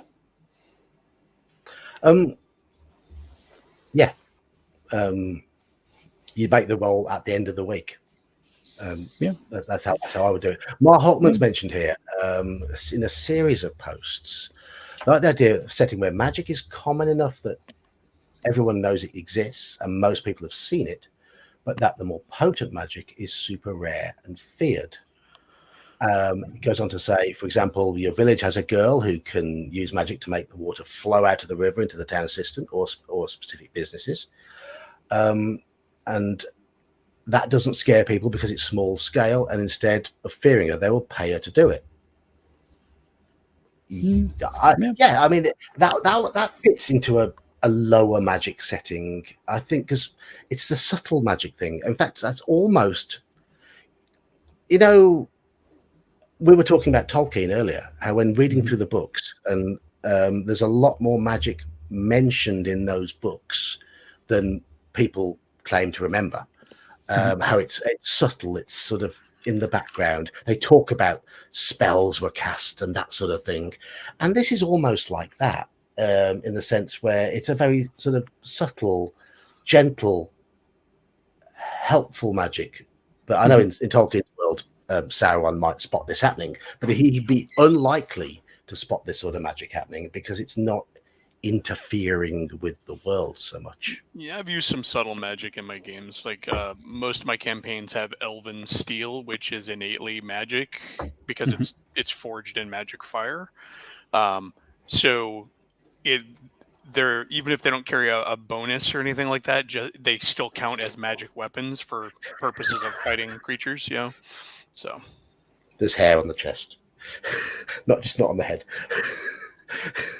Sorry, Alphabet, you were saying? No. I was just saying, yeah, subtle magic. I mean, you can use it for world building pretty easy, and that's the sort of thing where I think as DMs, it's easy to get caught up in it has to be a spell in the book, and a lot of times it doesn't have to be. I often have bad guys doing things that aren't codified in the rules. Of course, all the time. Like the girl in the village in that example, that may be all she knows how to do. And it could be that it's not even a spell. It's just some innate thing that it's a talent she has. That would be like the fantasy version of a water dowser today.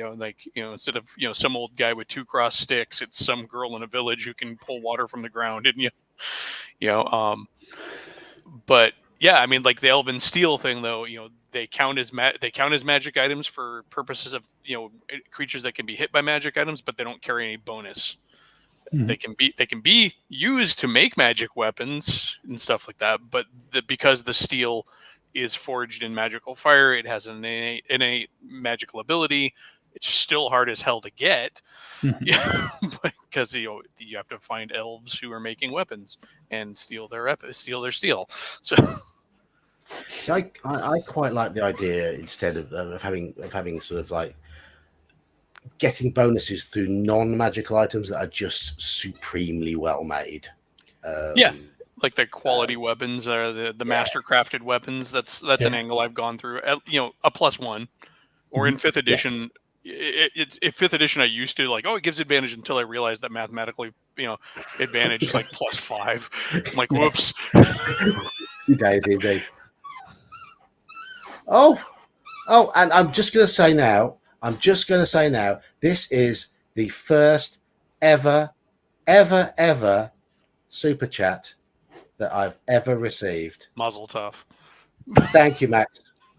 Wow. That's a moment in history. Wonderful. Thank you very much. I might just have to spend that on getting a Conan rule book, or put it towards it. All right, everybody, super chat, everybody, super chat, so John can get a copy of Conan, and then he'll have to do a review, and then before we know it, the entire channel stops speaking about AD&D, and it's just about Conan. He comes in, he's grown his hair out long, he's got a circlet around his head, he's all ripped again, broadsword over his back. Well, we shall see. I mean, I can't get the image of John's head on top of like an Arnold Schwarzenegger muscular body now. It's just all right, like, anybody in chat who's good at Photoshop, take a snip of John's face and put it on a Conan bod. I'll have you know that 2 years ago, before this whole pandemic nonsense kicked off, I was an athlete. I was fighting fit. I wasn't quite an athlete. I was 48 years old. So there were bits that were creaking, but I had a 30-inch waist, for God's sake. I was 48 years old with a 30-inch waist and a 40-plus chest. And I was beating up youngsters on the judo mat, left, right, and centre. And now I'm just a wheezing heap. Absolute wheezing heap. Anyway, you can see that there's a new chin that's arrived. I never used to have that. Right. Anyway, where were we? Yeah, a spare. Yes. I broke my belt as my belly's burst out of them. Right. Anyway, one game we haven't. I've been mentioning a lot on my channel recently, and we haven't come to the magic system that Rollmaster and Merp used. Have either of you ever played that? What? I've probably looked at it back in the day, but I can't say I've ever played it. Now, one of the big criticisms of Merp was that it used Rollmaster's magic, and it was a bit lazy to do so. And that system it was a spell point system where you had spell points, which, in my opinion, were far too easy to get. There were far too many spell point multipliers, not just bonuses, but multipliers given out in the game. And if I'm running it nowadays, I would just strip those out completely. But a lot of people criticized it for having too much magic, and that's because the game did specify a lot of magic items. But going on that masterwork thing, I would personally, if I run it now, I'd say that these items aren't magical. They are just extreme, maybe elven crafted, dwarven crafted, or whatever, or just these fine shoes that are so soft and so comfortable that you can move so smoothly and quietly in them.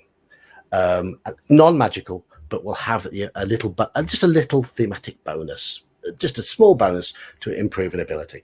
But the actual magic casting system in the game, you learn to spell list. So if you have to make a roll depending on how many points you'd got in your spell skill. Mages and animists, which were clerics / druids, had 100% at first level to get a list. Other classes, it depended on how they used their points. And those spell lists, for example, if you picked Fire Law, it would give you 10 spells. You could cast the first level spell at first level, the second level spell at second level, the third level spell at third level, and so on. And if you reach third level, you could cast any combination of first, second, third level spells until you ran out of spell points. But the first level spell on the Fire Law list was boil water. You could heat a pan full of water. These spells were so So they're like cantrips, basically. Oh yeah, they were weaker than most cantrips. A lot of them were, and it took a long time to go down the list to come to spells even remotely close to what Gandalf was casting. And as we've said, he didn't do anything particularly flashy and showy.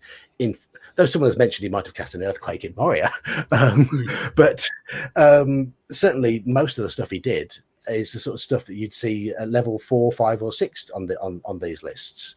But he did a lot of them, and I'm trying to think. There's one cleric spell at first level you can repair nose damage. Now, if you've just had a critical hit that's taken your nose off in combat, yeah, great. Very situational, though. Very, very situational. Ranger spells, with a low-level ranger spell, allows you to run up a fairly steep surface as if it's normal ground. It's perfect for a ranger, but you can also, with these sort of spells, not exactly. You don't have to frame them as if you're casting a spell. The ranger could just sort of say that they focus their mind on what they've learned through traversing the wild, and they believe they can get up this steep incline or whatever, and up they go. It doesn't even have to be described as casting a spell, because a lot of these are so gentle. And a lot of people criticize Mert, but I think it can be twisted in such a way that it does fit Tolkien, with just a little bit of work from the DM and a bit of buy-in from the players. But it just takes that little bit of work. Yeah, fair enough. I mean, for Rangers, the one spell that I always look at and just go like, yeah, that's the most perfect one, is Pass Without Trace. Yeah, there you go. That's the perfect way that's a spell that I would always use as a ranger. You can't find me because I leave no traces behind. Yeah, and you don't even have to flavor it as a spell. If you like a low magic game, you can just say, it's just, yeah. Make it an ability, make it something they can actively or passively do, just to demonstrate their powers. Or just something they can summon up the inner fortitude to do it once a day. That's how many spell castings they've got. There we go.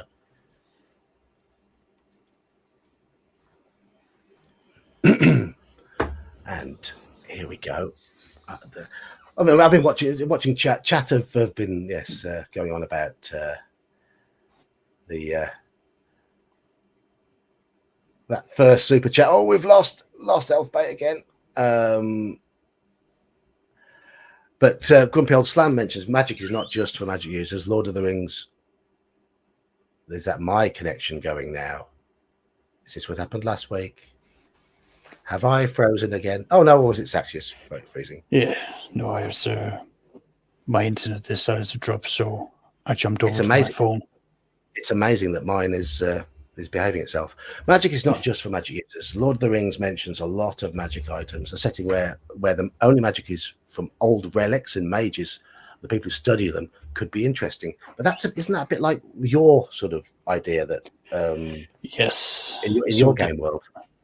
Yeah, so again, it's a lot of work in progress, but the whole idea is that everything magical is from an age before. The technology is lost, the knowledge is lost, the capabilities are lost. You're starting from scratch. The whole pretense is that the people of the old of the years before you knew more. Is the equivalent of, how to put it, like, if our civilization just collapsed down and then a new one came up, it's like they would look and find these weird artifacts, the metal carriages that we drive around, and the requirements for deep fuel from the earth and so forth. Yes, I think it's interesting because in that game I encourage the players to mount expeditions to forgotten cities, deep into old catacombs, to excavate out lost items. Even the simplest things like a +1 weapon is a major thing, because I want it to be a major thing. Fighting an enemy that has got immunity to weapons, unless it's magical, well, this is why you want to now find these items. You want to find them Yes. both for your own protection, but also because it will. See, my plans are that once you start discovering some of these magical items, you can study them, almost break them down in order to gain the knowledge of like how do we actually do enchantments? How can we learn to recreate this? But that means sacrificing what you go out to find. So almost like you go out and find things, usually weak things, so that you can learn from it by dissecting it. Yeah, and it makes magic meaningful. Yeah, very wishful. Yeah, the way you're looking is like, oh, dreaming. Meaningful.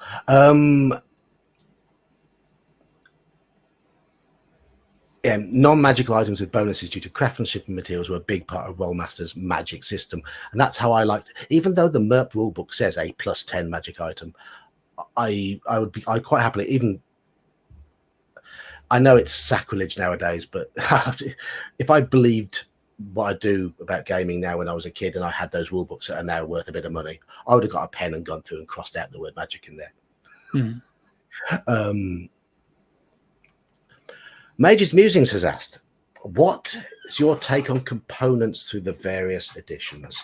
Now, I love it when my players engage to a level of using spell components. When I ran an ADD campaign, and I tried to get them to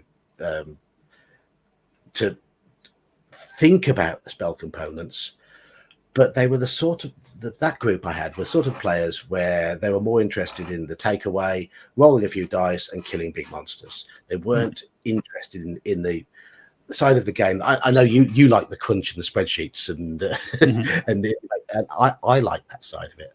And in our Mythic Theros game we're playing on Monday, my character in that game has just got the suggestion spell, just for a bit of flavour. In 5th edition, it is 5th edition. Sorry to everyone in chat. The spell component for it specifies a snake's tongue.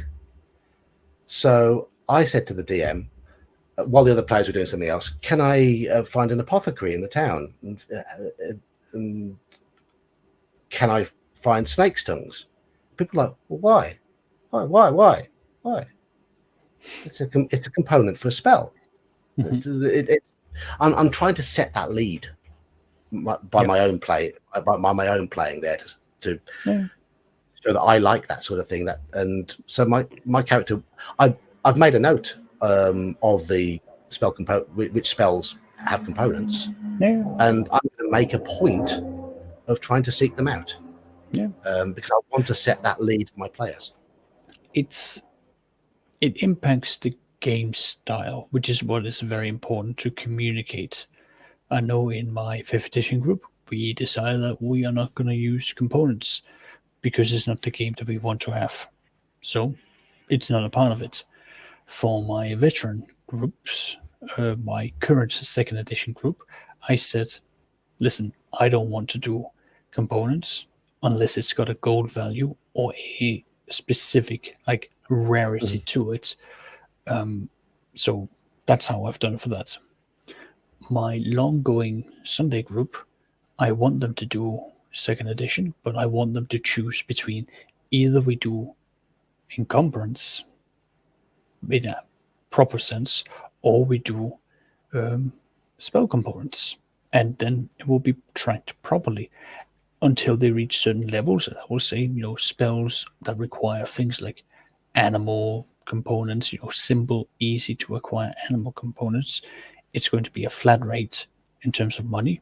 You refresh this for like a maximum of, I don't know, like 10, 20 or so uses for that, to then keep that going. But then that's to push them to go for the more exotic stuff, so they're not bogged down by, I have to go and look for grasshoppers, or I now have to go and catch the whiskers of a cat. Some of them are fairly easy to get. Some of them are They just very need to make just need to make friends with a potion maker, someone someone who at least tries to make potions. You can have charlatans, you can have claim to be able to make potions, but those are the sort of ingredients that those sort of people will have. Totally. Totally, and that's what I mean though. But it has a big impact to the game because it's now a resource, and resource management, in my eyes, is a big part of the game, especially if you decide that I agree. If it's exploration, I will put extraordinary strong emphasis on water, food, and heat. If we're doing exploration, the thing that people often forget is the heat and the water, because they will just take a single thing of what's it called, a flask of water. It's like, that's it. It's like, well, you're going to go through that in like a day and a half. You need a mule, and you need to load that mule up with several gallon containers, and as soon as you find a water supply, you refill them. Absolutely. And again, heat, depending on when, because I will roll a d4, and then that's the season we're beginning in, and I have rolled winter before, and either the players say, no, we will wait the entire winter for us to go out in spring, which is the clever thing to do. And then you say, right, okay, living for that long will cost you such and such in gold. All deduct those costs. Have you got them all? Well, have you got enough money? I play in with the whole thing of like, you've got an actual job before as your adventure. So you've you have your class proficiencies, and then you've got your job proficiencies. But if you roll for your proficiency and you end up being an unskilled person, then you're in deep shit. But that's how I do it, because I do believe that players should be having a real job, or they should have a profession that their family gave down to them. But that's it. Back to magic. Even if it's just something associated with the class. Yeah, it could be anything. Like you're a fighter, okay, you manual label. There you go. Trust me, you will find work. There will be work even in winter. And we could talk about this in the niche protection stream next week. Oh yeah. No, like I go into that. I'm all about bringing out the niches, but even then, like, it helped emphasize the importance of that class and how they're specialized beyond just their class. But taking it back to components, it's something that's quite important, because I then start wanting to know, where is the player keeping a hold of them? Is it a bandolier of small pockets they have across from them? Is that in the front, or is that at the back? This is not for the player to be paranoid about. I just want to know it, because at certain points, certain things will happen. Like if you fall down a cliff, you land on your back. Well, those components might be damaged. Your potions might be broken. So it's important to know how this is done. Similarly, so if you're playing a ranger, again, I have a weird thing for rangers. I just love the class. I always argue that rangers pack their backpacks differently compared to everyone else. It may be more similar to what the fighter would do, but they pack them extraordinarily specifically. With anything that can be broken, it's going to be kept very nicely bundled up in protective stuff, probably with hay surrounding it, but not too much, because you don't want too much volume inside your bag. And then the things you need first is at the very top, and then the things at the very end, when camp has been set up, when all of these sort of things have been done, is at the very bottom. It's very utilitarian in how they build it up and down, what weapons are available where, what tools are attached, and what part of your pack.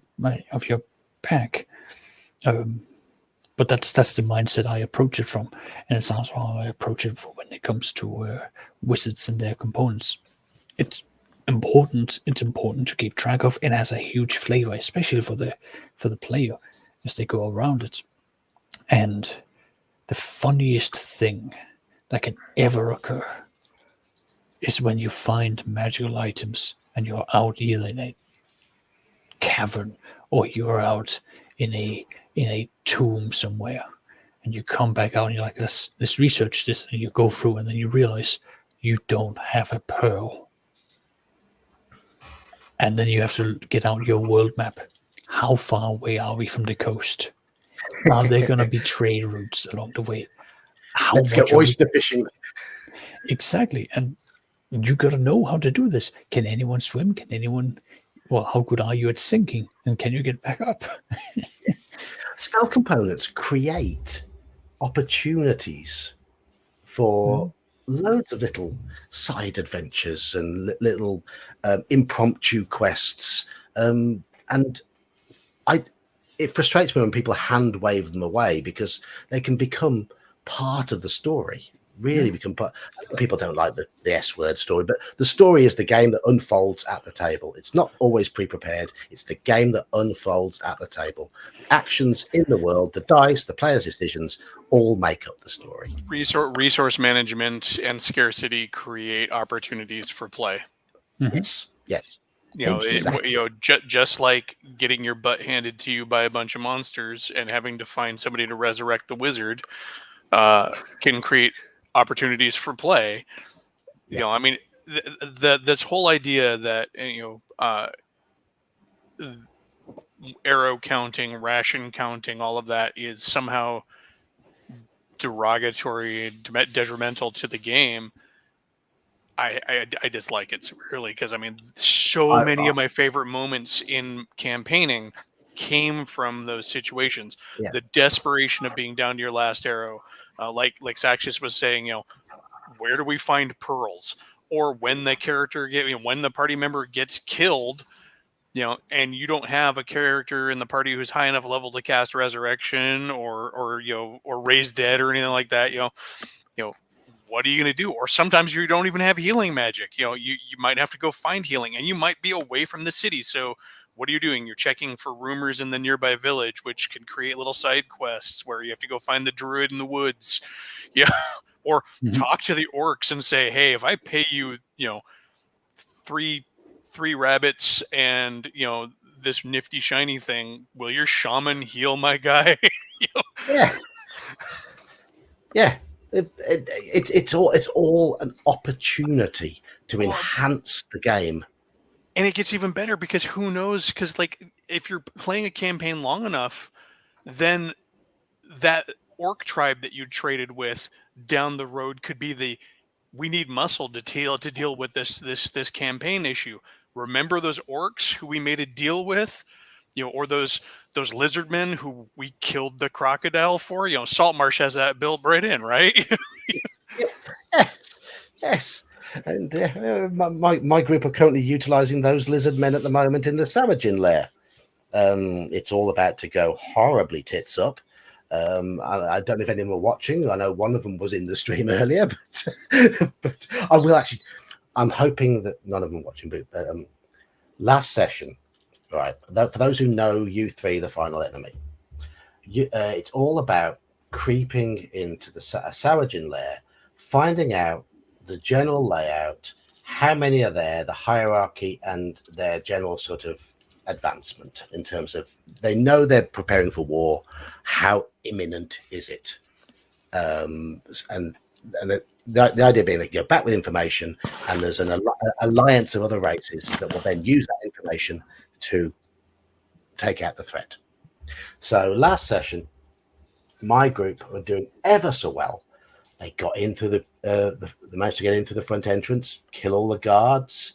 It does say in the adventure that they are confident of their defenses, so the guards on the top level won't initially go to the lower levels to alert them. And they were thorough. They took them out. They located a choice cache of useful items which they need because they managed to just about rescue one of the slaves, and then they withdrew. Now that was one mistake, because of course if they withdraw, the Savagin will find out their guards have been killed, and they'll restock the guard areas on the top level. And my party found that out straight away when they went back to the lair.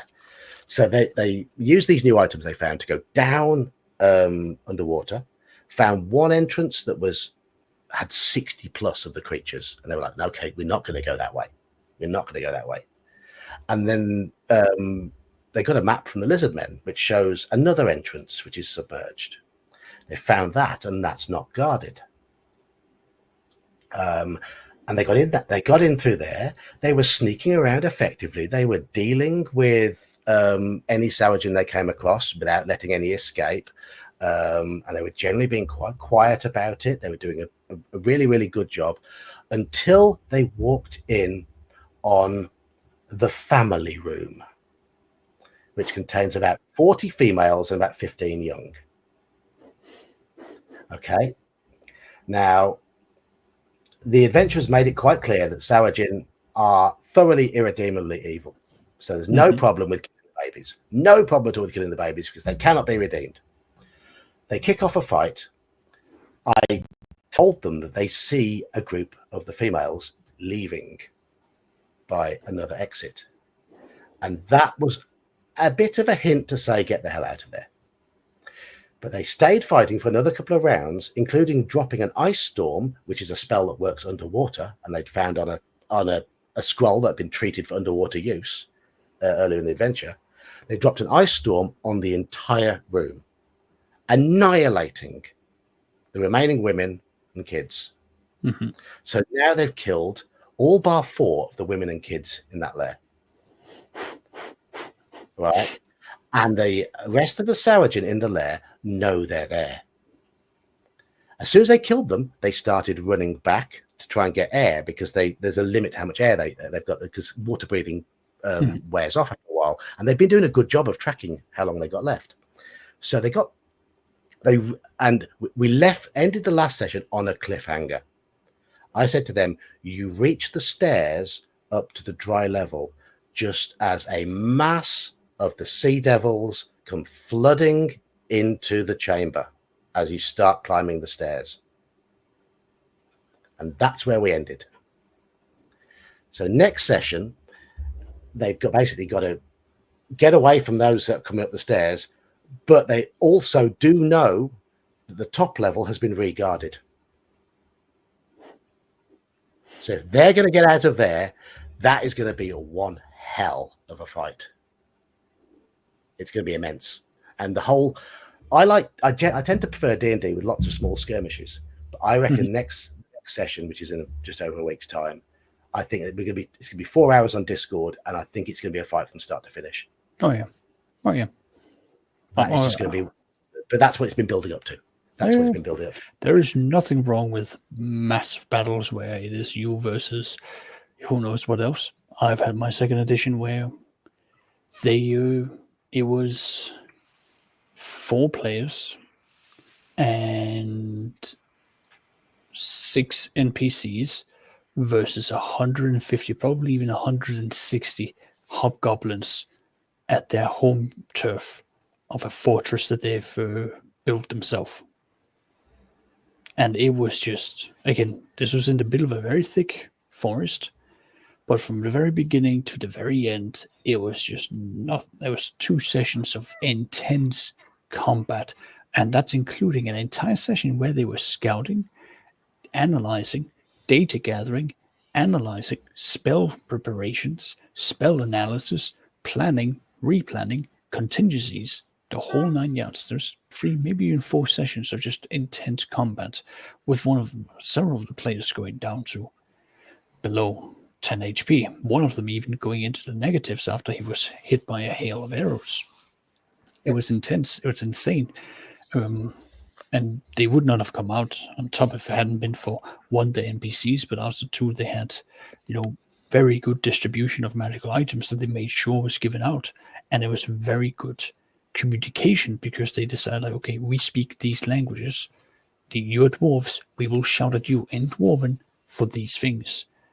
And we've then segregated out the map that they had made so that each area had a code and each group had a code. So like code banana, go to, division, pair or something along those lines, very tactically calling it out so that the communication is happening, but it's not known to the enemy. Going back to the topic of components real quick, it also makes treasure matter. That's the other thing too, is like, talking about how to separate players from their, characters from their treasure a lot of times. or make the treasure matter. A lot of times those decisions could be shaped again by that pearl, that you were talking about before. It's like, or imagine you're going through, the salt marsh adventure, and you come to a room, you're in a Sahuagin fortress full of nastiness, and you see a pile of pearls. If spell components count, your wizard may hang out a bit trying to collect more, and the rest of the party's like going, we gotta go. It's like, but pearls. Yes, identify. But if you're hand waving components, then again that dramatic moment is lost, because, and just not even dramatic, it's just fun at the table. Just take a moment to think of what the components are that the wizard will be needing. It could be anywhere from like eyelashes to bodily fluid like blood, the intestines, and if you go into like certain other spells, like I know the clerics, when they do augury, the spell, they need either dragon bones or something worth at least 1,000 gold pieces.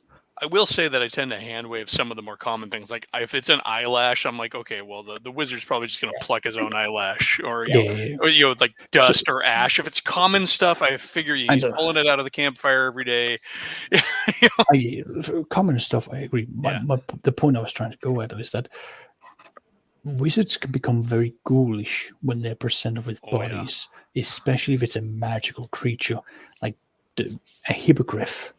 Those feathers are going to be plucked. That body's going to be gouged open. It's going to be hung upside down. There's going to be a barrel draining that blood, and everything is going to be collated. He will find a way to get the brain opened up so that he can put that in a jar, because everything will get used.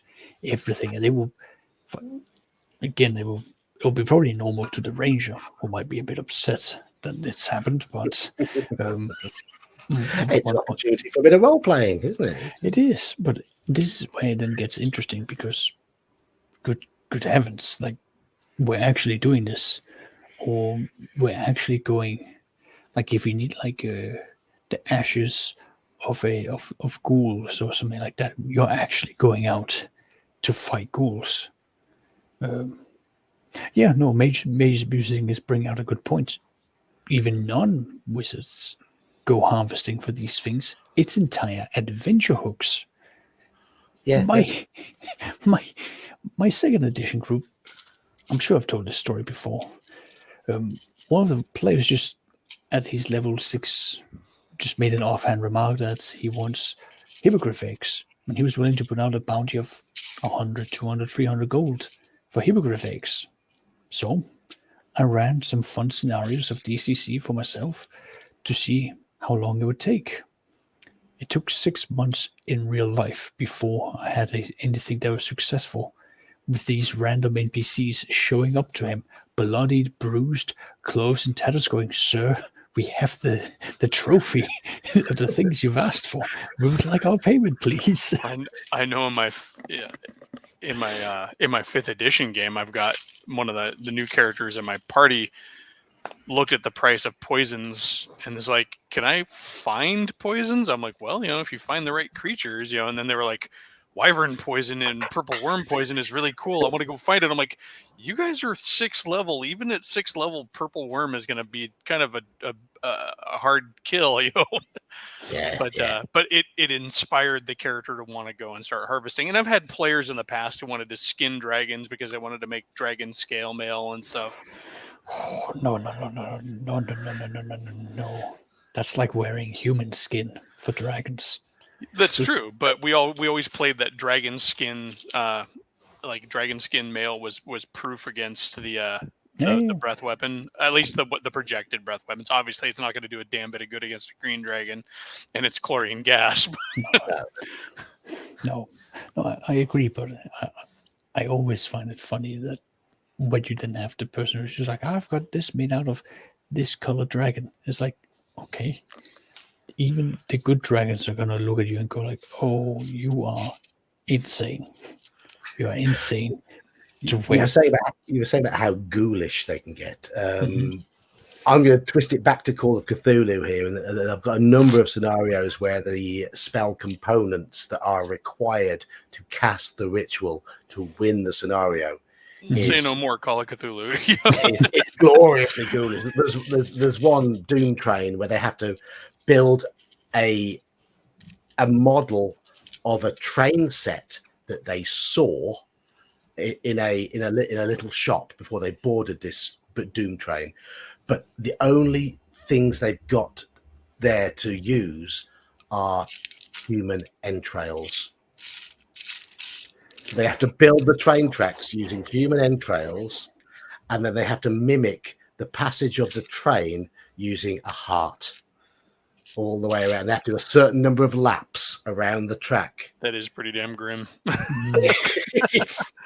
It was grim, yes, especially when one of the characters failed a dexterity check and managed to ruin it when they were 1 or 2 laps away from completing it, and they had to restart the entire ritual.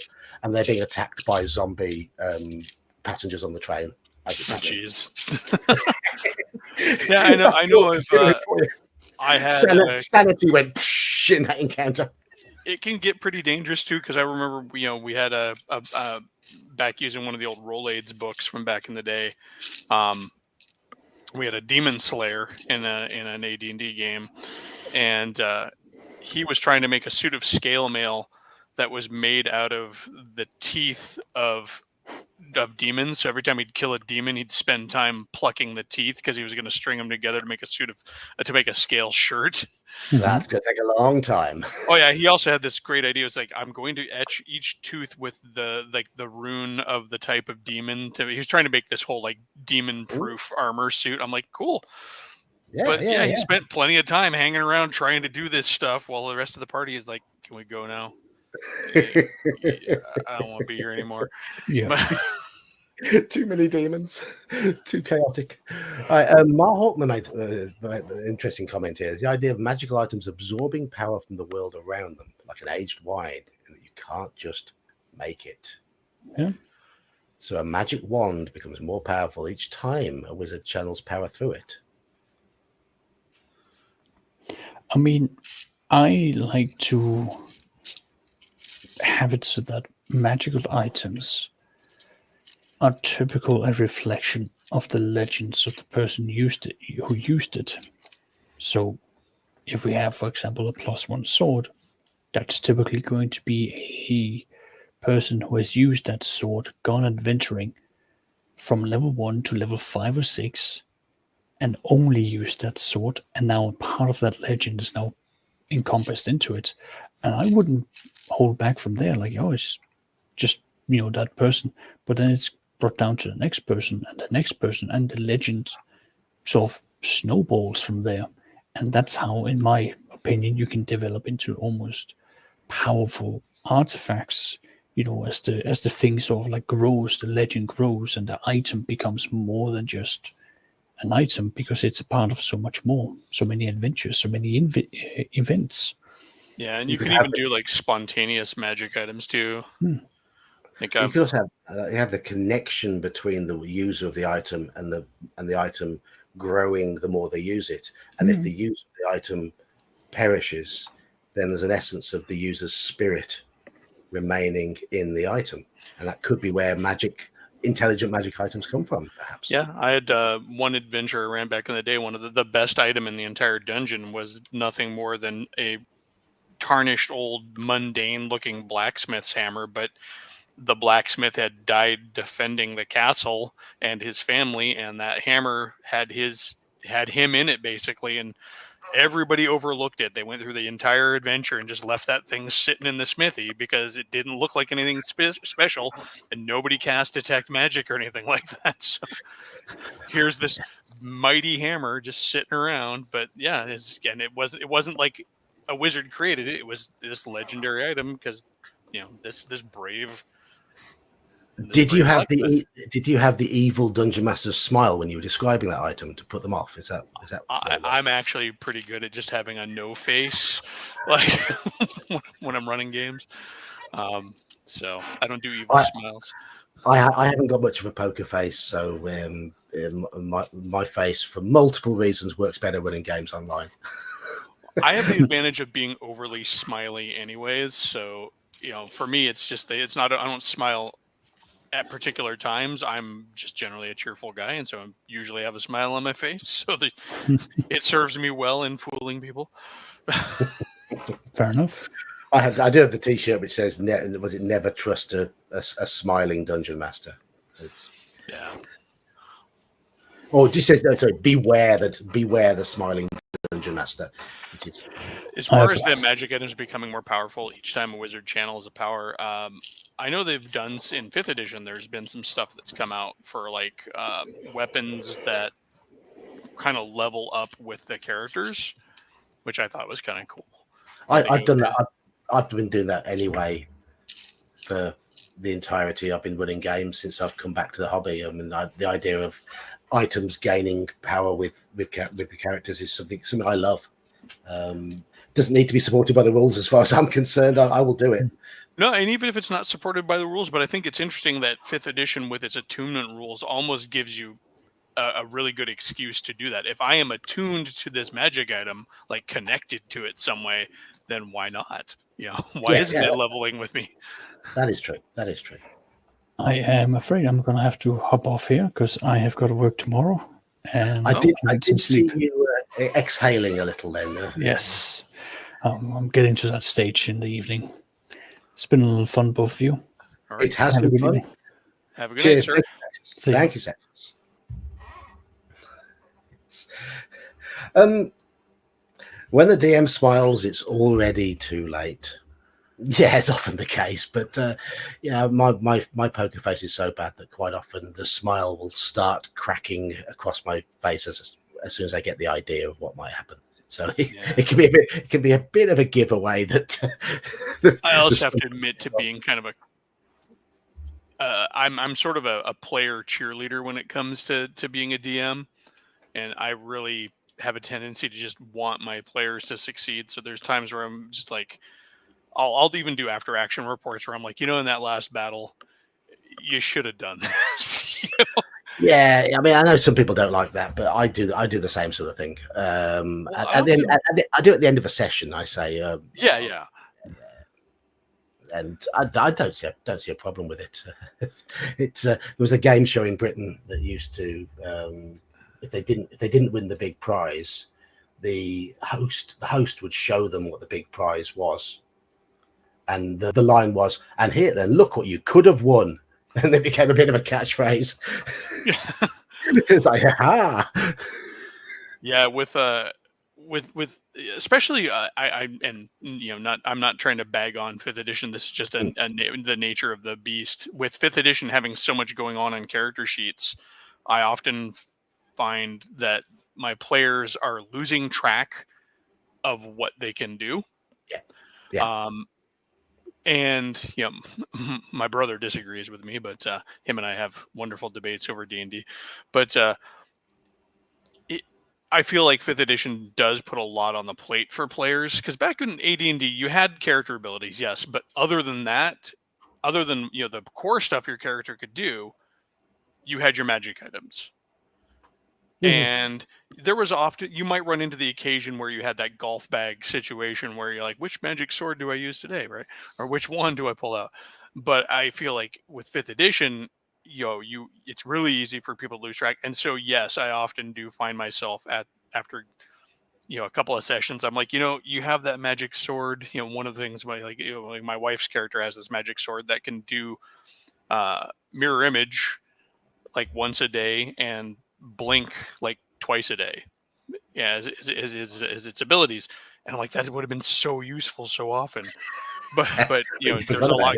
But her character has feats, and her character has other things that other class abilities, and I understand it's easy to get lost on those character sheets, but keep that smile going at all times. They can never read you. Yep, that's kind of me. If I'm having a good time, I'm smiling. So, but I mean, I what you're saying there. I mean, I agree. Mage's Musing says the same thing here, and that is my experience with it. I like 5th edition at very low levels. I think it is a quick, and at first level, second level, it's a quick and simple system. And a lot of people say, "Oh, it's the best gateway into the hobby" or whatever. It's because it's so simple. It very quickly becomes not so simple, because so much goes onto that character sheet so quickly that you don't get to experience a natural growth where you learn. And yes, you end up focusing too much on the character sheet because there is too much on the character sheet. And you're right. People do lose focus of what's actually happening in the game, in the world, in the environment. They miss details because there's too many things written on the character sheet and too many abilities they can do. That's like almost good conversation for the niche protection. Yes, yeah, it is. Yeah, which is it's a big point of discussion for me too. I miss that in 5th edition games. I feel like there's a certain something to be said for knowing your place, but for having a place in the party. Yeah, I mean, hello, Sebastian. That one I meant to put that one up.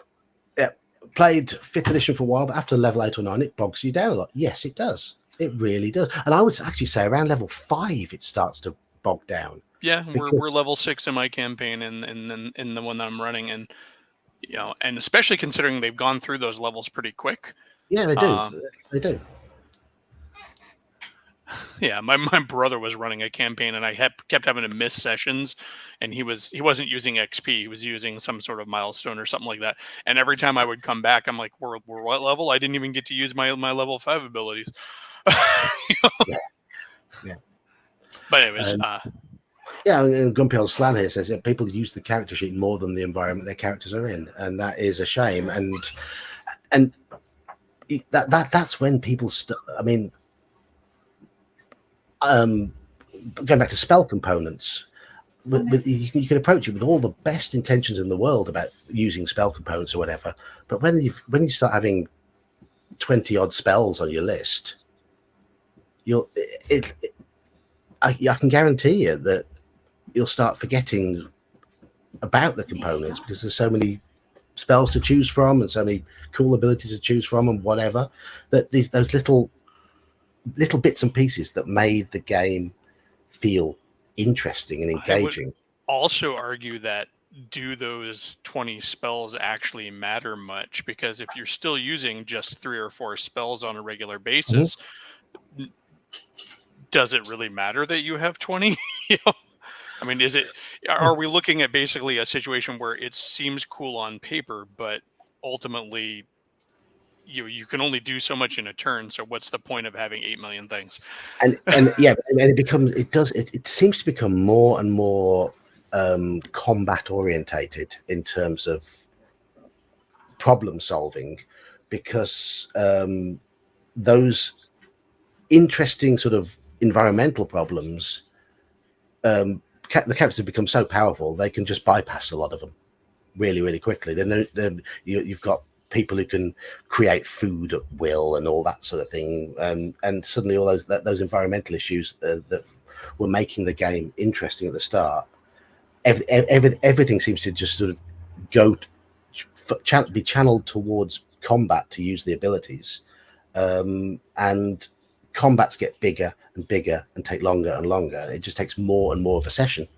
Well, especially considering the hit point count. I mean, we could. It's really like now most humanoids are at least 1 or at least 2 hit monsters. Most humanoids are 2 hit monsters. Now I know that can happen in older editions if you roll really crappy, but on average, most humanoids are going to have a handful of hit points at most, and your sword is going to average out their hit dice, or your battle axe, pretty or whatever. Much, pretty much. And so, but in 5e, even like the lowly goblin has like 12 hit points. The hit point bloat, the hit point inflation. At the same time, though, 185 hit point monster can be gone in 2 turns, 2-3 turns, because of action economy. Yes. and it is that action economy that really does dictate the game from level 5 upwards. It just utterly dictates the game. Yeah, I mean, action and- economy is there in the older editions, but I think it's more dire in 5e. That's because they have the bounded accuracy too. So, anyways, magic. Magic, magic and spells. Well, we've pretty much gone through all the systems I know in terms of magic. Well, there is Deadlands with the playing cards. Oh yeah, actually, yes, I have played that. I played Savage Worlds Deadlands, and I did play a character. I have the original Deadlands book when it was its own system still, but yeah, the spell casting through actual poker hands was interesting. Yeah. Oh, my character would just sort of flick a playing card, and that's how I would describe it. Just sort of flick a card out and just fling the card, and the card would morph into whatever it was he was doing. But yeah, I didn't find the spells particularly varied in terms of their choice in that game.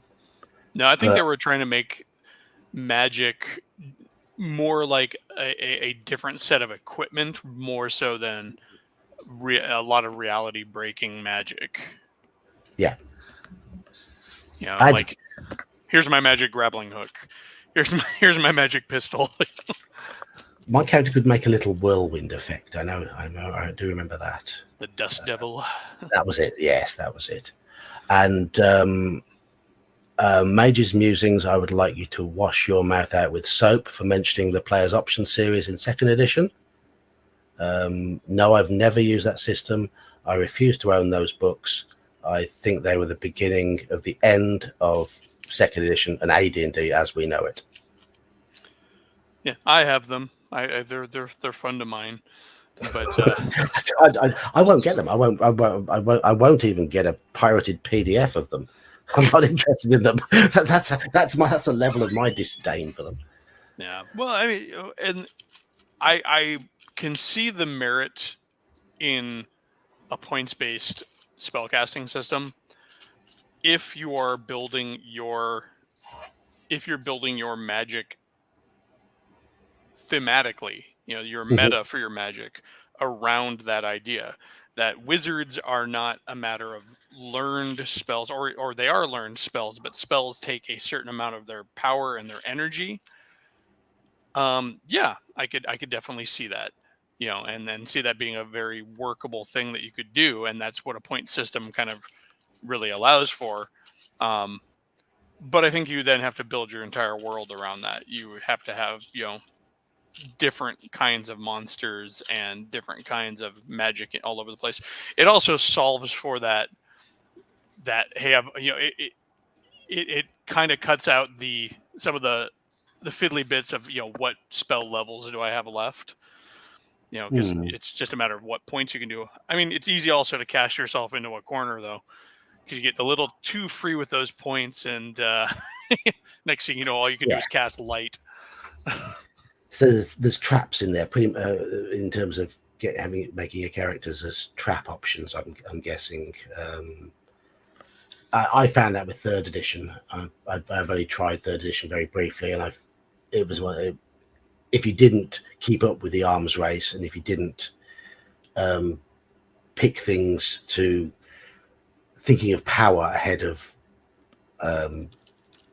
your character theme, how you want to play the character, if you had to, it encouraged you to think of power ahead of everything almost. And I didn't like that.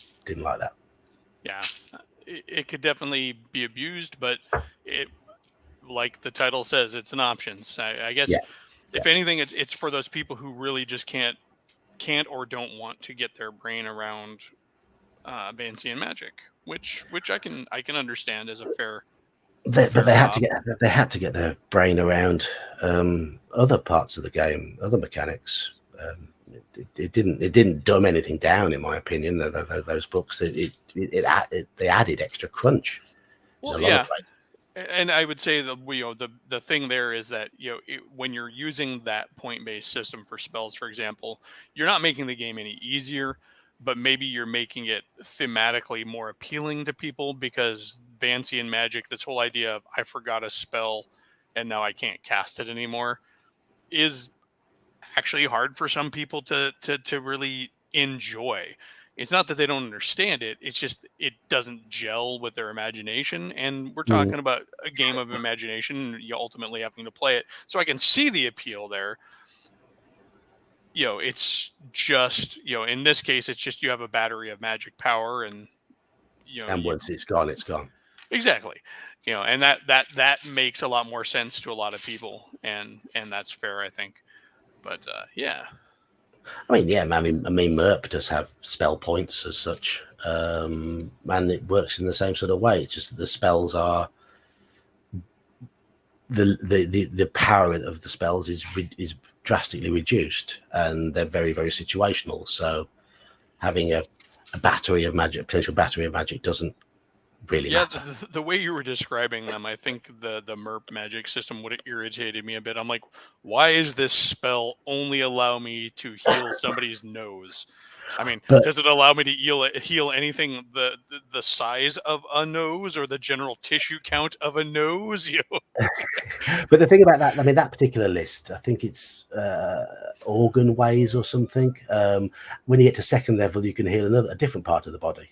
I know. It's just my brain kind of similarly, I guess to some people's take on Vancium magic would be going, why a nose? Is this, I mean, unless it was flavored that you are learning how different parts of the body work through these spells, and that is why you can do it, okay. But then again, I also have, pride myself on the ability to find PSB, pseudoscientific bullshit, for any set of rules for a universe. So, so yeah, I guess I could get behind that too. It's like, okay, I only know how noses work at first. Well, it's like the magic equivalent of a dentist. The dentist can fix your teeth, but can't mend much else. Like Grumpy Old Slant says, because that spell was created by elephant people. Yes. There we go. I explained, Grumpy Old Slant says he explained Vancium magic as you store the potential energy of the spell within you, and casting it releases the magical energy. Yeah, and That's I know that in the actual Yeah. book it was some freaking little impy thing in your brain, but And I want to read. I mean, I say I want to read. I don't read. I do listen to audiobooks. And at the moment, I don't have a subscription to Audible or anything like that. I'm using the household Spotify subscription to listen to them, and I couldn't find any Jack Vance stuff on Spotify, unfortunately. But, yeah, I've not actually had a chance to go through and enjoy them in any capacity. I don't own the books. I imagine finding copies of them would get pretty pricey these days. Probably. You could probably, I imagine this should be available on some sort of digital format, I would have thought. But well, they might even be old enough now to where they're just in lever box. Yeah. But, I mean, I suppose if anyone's got the books, there is maybe a business thing. If they can read them out and record them reading them out and pop them up on Spotify, you might be able to get a few clicks. Yeah, I know. Well, there's that whole, was it the lever box thing? Maybe mispronouncing it. It's been a while, but where it is literally just anybody taking a book that's kind of out in the public domain and reading it. Mm-hmm. Yeah. Well, yeah, there is. Somebody do it. Somebody in chat do it. If you've got those books, I'll listen to on Spotify. I have to laugh about that particular line of audiobook recordings. So I went down this huge rabbit hole of trying to just absorb everything. When I got into Call of Cthulhu, I was trying to reacquaint myself with as much Lovecraftian fiction, not just his, but his contemporaries and the stuff that he'd ghost written and everything like that. And I found a bunch of it, but it was read by this woman who, she had a very thick, I would just assume, British accent. which normally I don't have a problem with. I pride myself on actually having an ear for accents, but she also had a speech impediment. No fault to anybody with a speech impediment, but the two of them combined was just really hard to get through in her reading. It wasn't that I couldn't understand what she was saying, but the delivery was very, very rough to get through. But I mean, my brother has a speech impediment, and I myself stutter, so I'm not faulting anybody for an impediment. However, if you're making books for listening to, or maybe I mean, I've got a mild roticism, so it's we've all got little bits that affect us. I mean, I listened to 5 Lovecraft books before I then found a really nice recording of The Lord of the Rings, and I'm coming towards the end of the Fellowship of the Ring now. As you can imagine, it's many hours. Oh, God, it's many hours.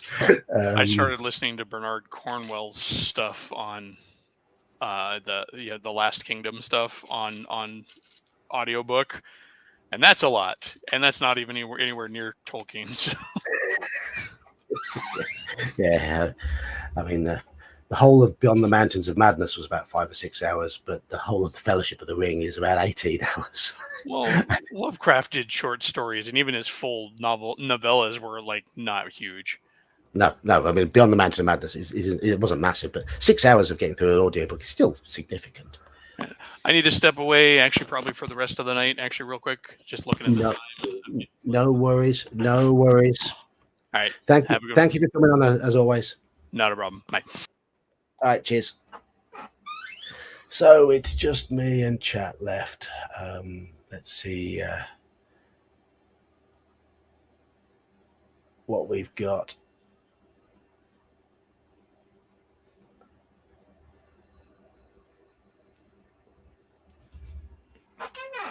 So I'm guessing here, James, I mean, I don't know a lot about DCC. I haven't got any DCC books. I've just played in a DCC game for the last couple of months. And it's in a very gonzo world. I can imagine, I mean, Lankmar was quite gritty and in a way. So how would that work well with DCC and its oddities? I don't know enough about Dying Earth to know how well that would work, but because I've never read any Jack Vance. I haven't read a novel properly for 25 years. Just started listening to audiobooks, which is opening up my mind a little. But it does seem that chat's gone very quiet on me, and as soon as I threaten to go, you tend to all liven up, but you've all gone very quiet. So I think it's probably a good time to call it a night, because it is 20 to 12 here. So probably time to depart. I hope you enjoyed this discussion on various magic systems in role-playing games. That's what as soon as I say you all wake up. So Marhotman, you were just listening to what we were saying while doing chores around the house. So making the chores bearable, I'm guessing. And thank you for taking my suggestion there, Major's Musings, because yes, if you mentioned the player's options, so yes, you should wash your mouth out with soap. But yes, it is bedtime. It is bedtime, because it is coming up now to 11:45. Curtis arrives. Hello, good night. I don't know if you've been on the stream for very long, Curtis, but I have got work in the morning. It's 11:45. It's very, very humid here. It's a bit cooler than it was yesterday. We hit 40 degrees here in Britain yesterday. And tonight's more bearable, but it is quite humid. But thank you all once again for joining me in chat. I need to catch up on some sleep that I haven't had the last couple of nights because of the heat. And I'm going to depart. So enjoyed it once again. Thank you all. And had that wonderful moment of my first ever super chat. many thanks to Max for doing that for us. So see you again in a week's time, where we're going to be talking about niche protection next week. So if you want to talk about that, you are more than welcome, if you have the confidence, to join us in Discord, get the link, and come in for a chat with myself, Saxius, Elfbait, and others who tend to pop in from time to time. But for tonight, good night all.